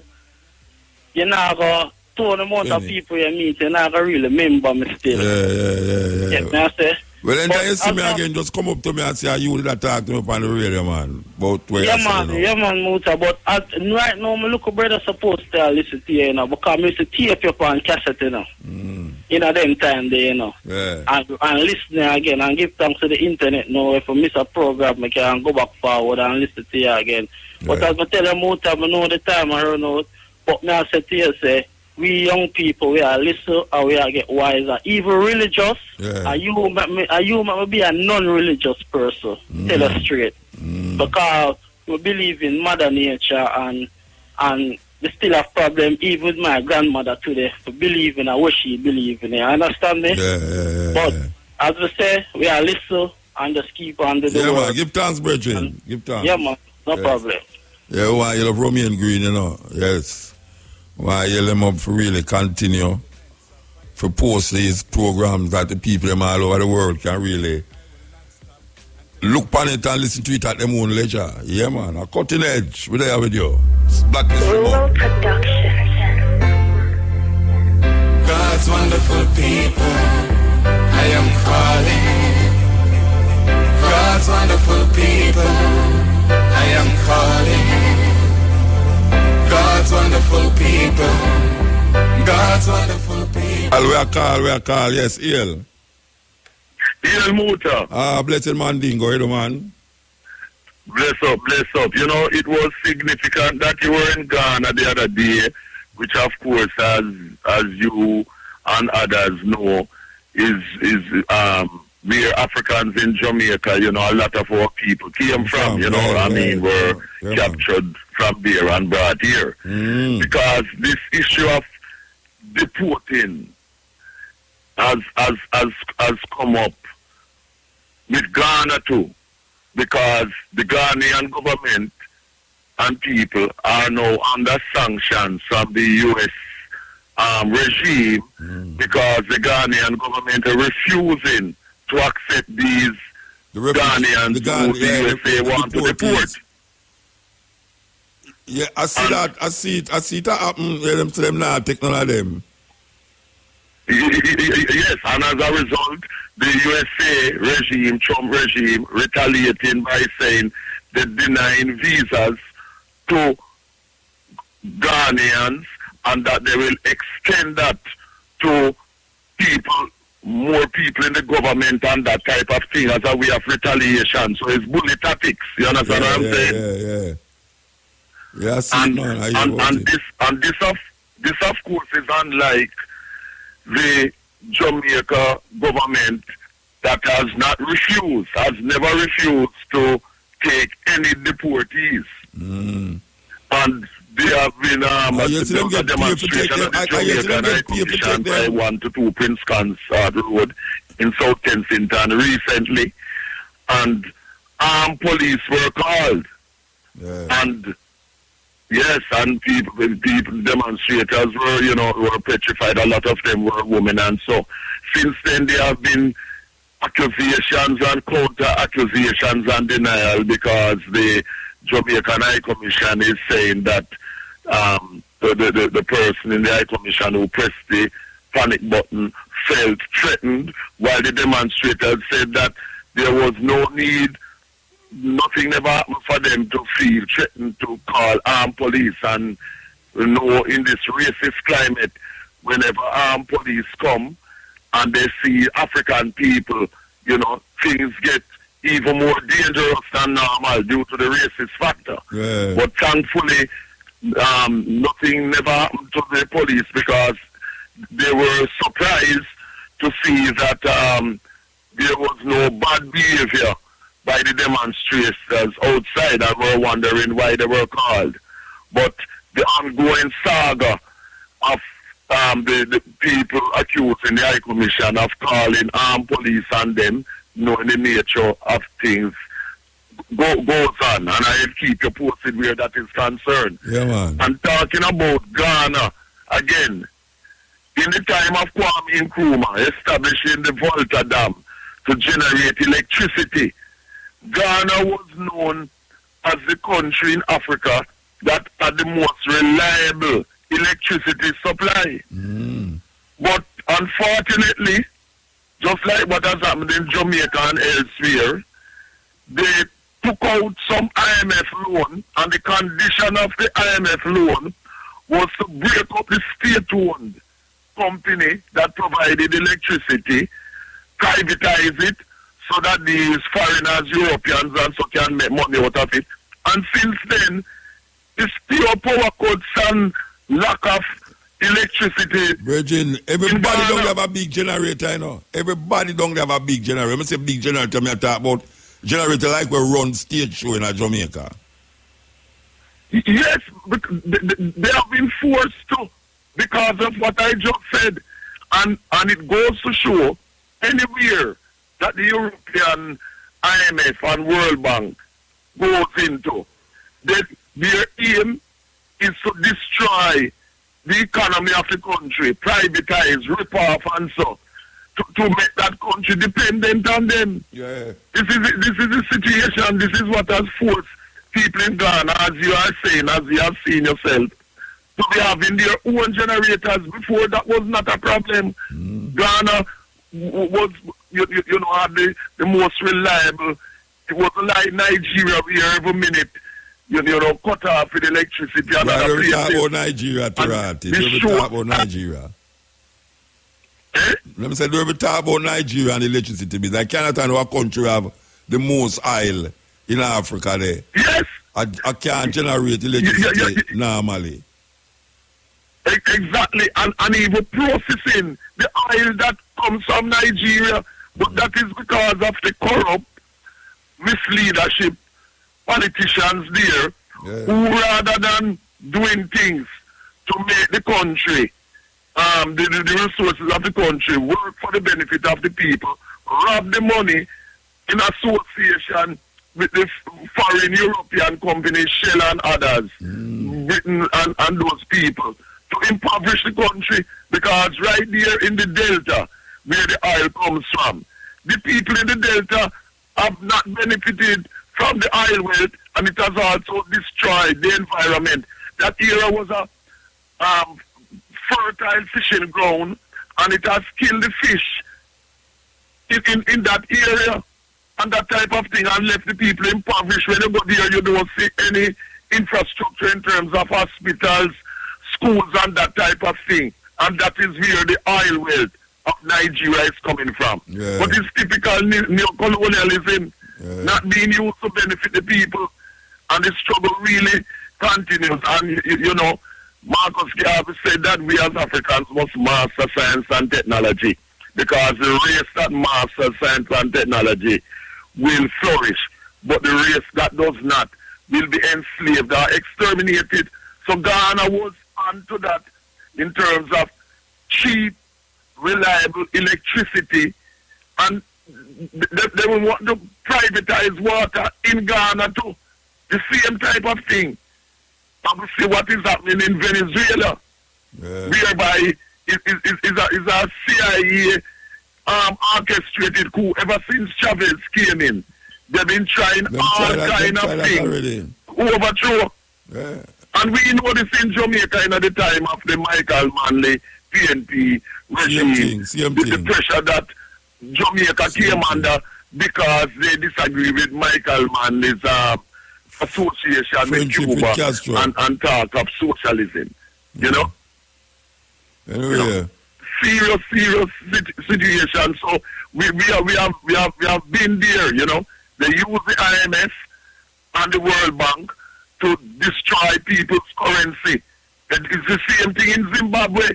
The Zidera Act, ZIDERA, that George Bush Jr. came in, was continued to destroy the economy of Zimbabwe. And it is still in process today. The economic sanctions against Zimbabwe, because they want to steal the land that was taken by our people in Zimbabwe. So So it's the same procedure all over the world. All over the world. With these European imperialist races. Everywhere. No change. Anyway, we're going to move. No. We're going to move, yeah. Yes, so keep on with the good work because, you're 1 in a billion in terms of the radio show where you were doing not just in Jamaica, but worldwide. Because it's very few stations, platforms we have that can give our people the correct African knowledge. And just big up to all African conscious brothers and sisters in Jamaica and outside of Jamaica. Give thanks. Give thanks. Rural Productions. God's wonderful people, I am calling. God's wonderful people, I am calling. God's wonderful people, God's wonderful people. We should all unite and think about life, cause all of us come from. Yet we sit and we fight, hypocrite, backbite, and all of us come from. Where one man can have all 500 men and not fight. The same respect goes to the darkness and light. When the other continents... Yes. Bless up, Mutabaruka. Blessed. Yeah, you're permanent in work, yeah? Give thanks, man. We're going to go to Canada for that time. I like to be in Canada. We have a little program in Africa. Yeah, man. There is a very wonderful work when you go on with the Ghana and me tell you, say, they have to be carefully to your power for your valley. Yeah. Yeah, man, me tell you, say, give me some teaching for what they have. They are teaching me about the system, but the system, man, who never listen. Yeah, man.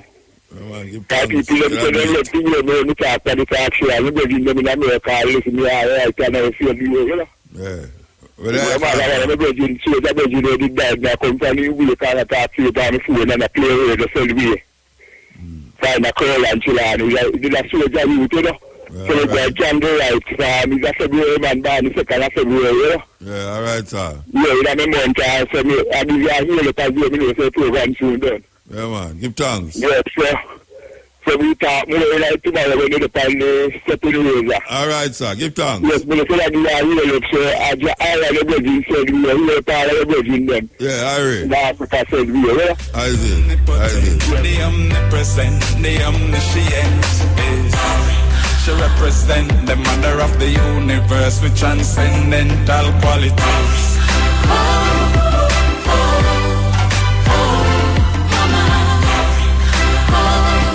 They call us stubborn or what, but we are celebrate Black History Month, or we know it's supposed to celebrate.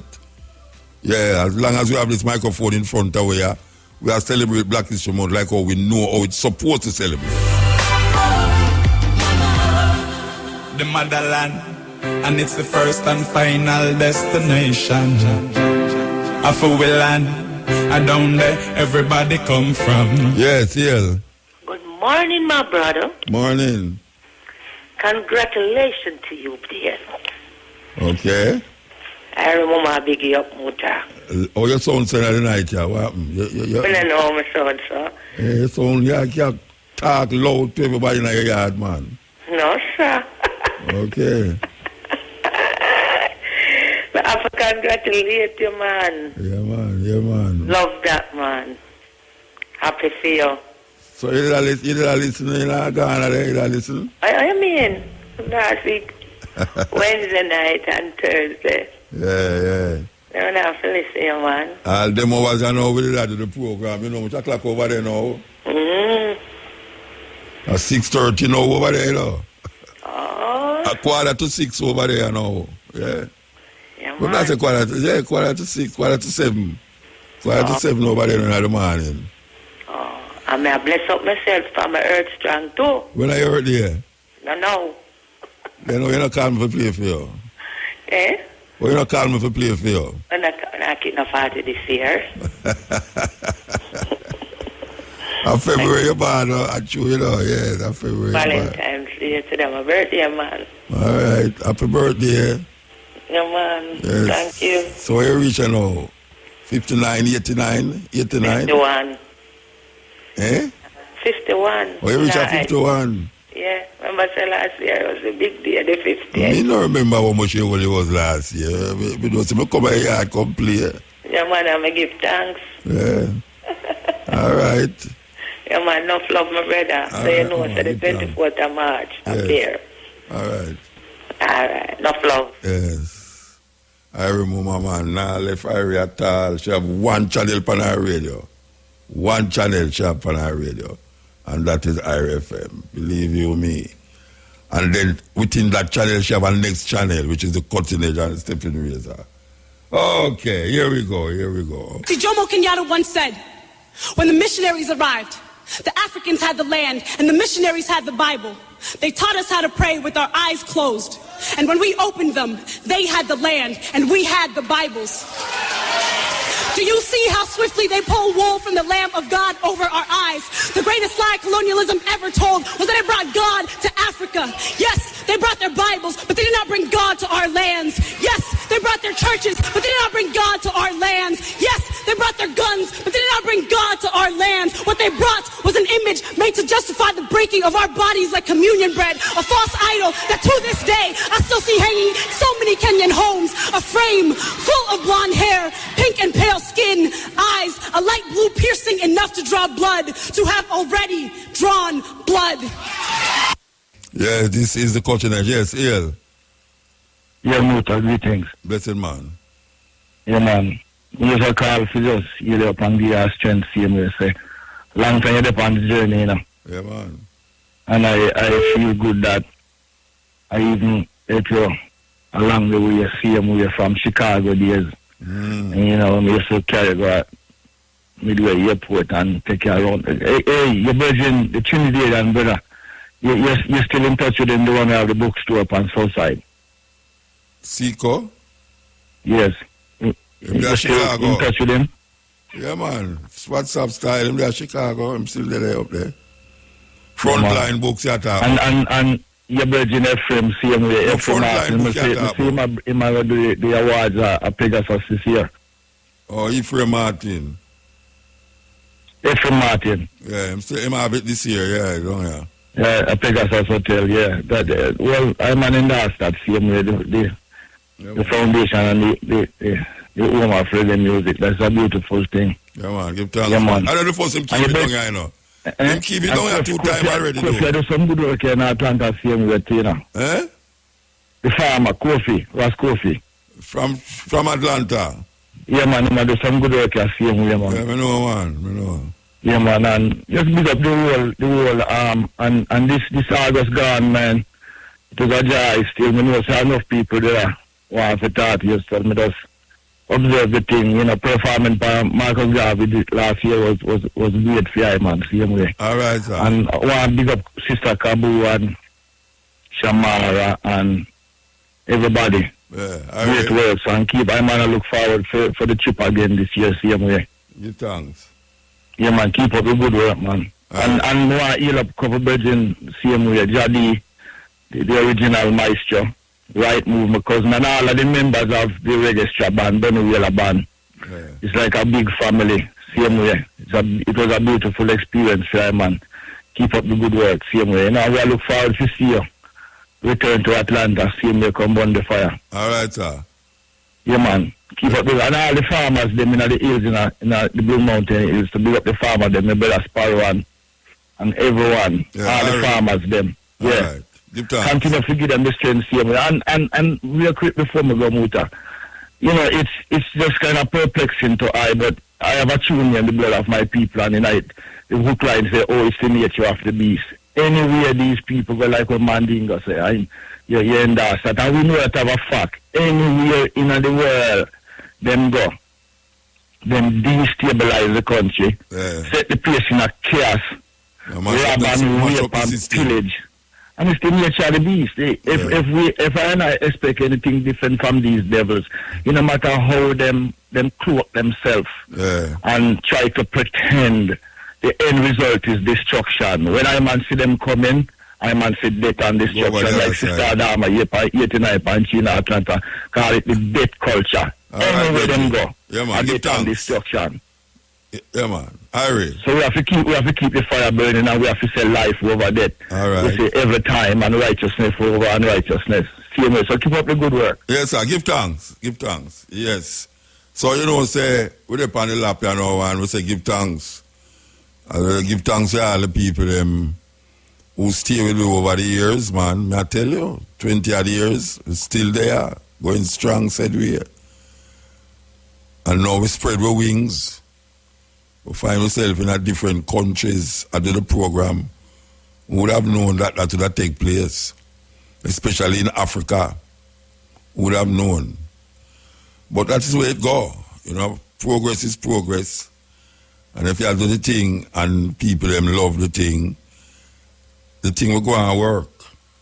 As you hear the brethren say. So we're going to take one more call, one more call.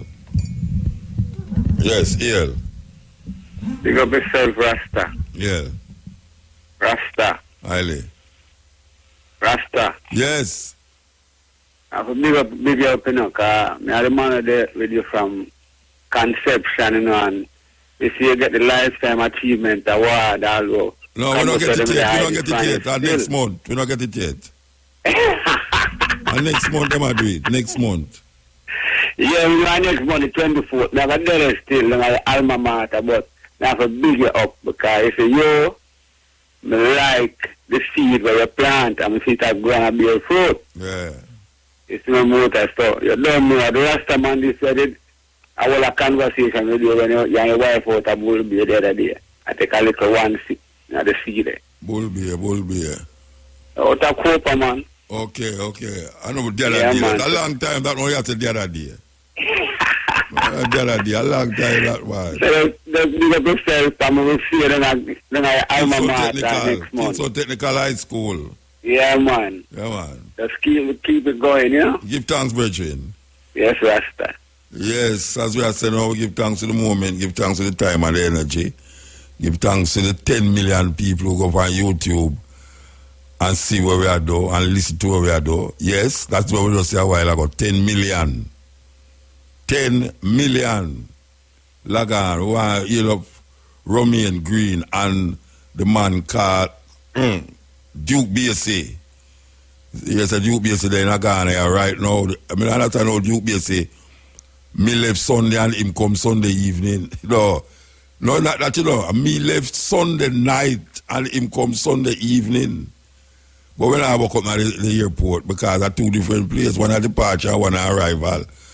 But in my brethren, they were produced. Yeah, in my brethren, they were produced some books so were introduced in Jamaica. So after the brethren left, so I think him go to Brazil and then come here. So we have him for the program. I gone, Yes, I gone. And here we are going to go with that, so now. We don't take no more call, We could have deal with that, take no more call. Matrix, how you doing, man? Well, they again for you, man. They again for you. Yes, man. Yes, they again for you, believe you me. It was wonderful, man. It was really wonderful for go out there and come forward and recognize, say, yes, the thing is going on perfect. It a grind slow, but it a grind, you understand? The liberation, what we are searching for, even though it might look dim sometime, but we have faith and hope in that because it's reality we are work with. Now, pie in the sky thing, you understand? We have set a foundation, we have set the pace, and no matter how long it takes, we're confident in the victory of good over evil. And that's what I say. Yes, so we have to know, say, we have to build up a home. Because, say, a house is not a home. Over people live in a house, but them don't have no home. Why you laugh at me, chicks? Tell you where you laugh at. Where you laugh at? No, a house is not a home. No, them have no home. Them live in a house, but them have no home. But a chair is still a chair, even though if someone not there. Yeah, a chair is still a chair, even though someone is not there. But a house is not a home. I gone with that tune, Gone with that tune.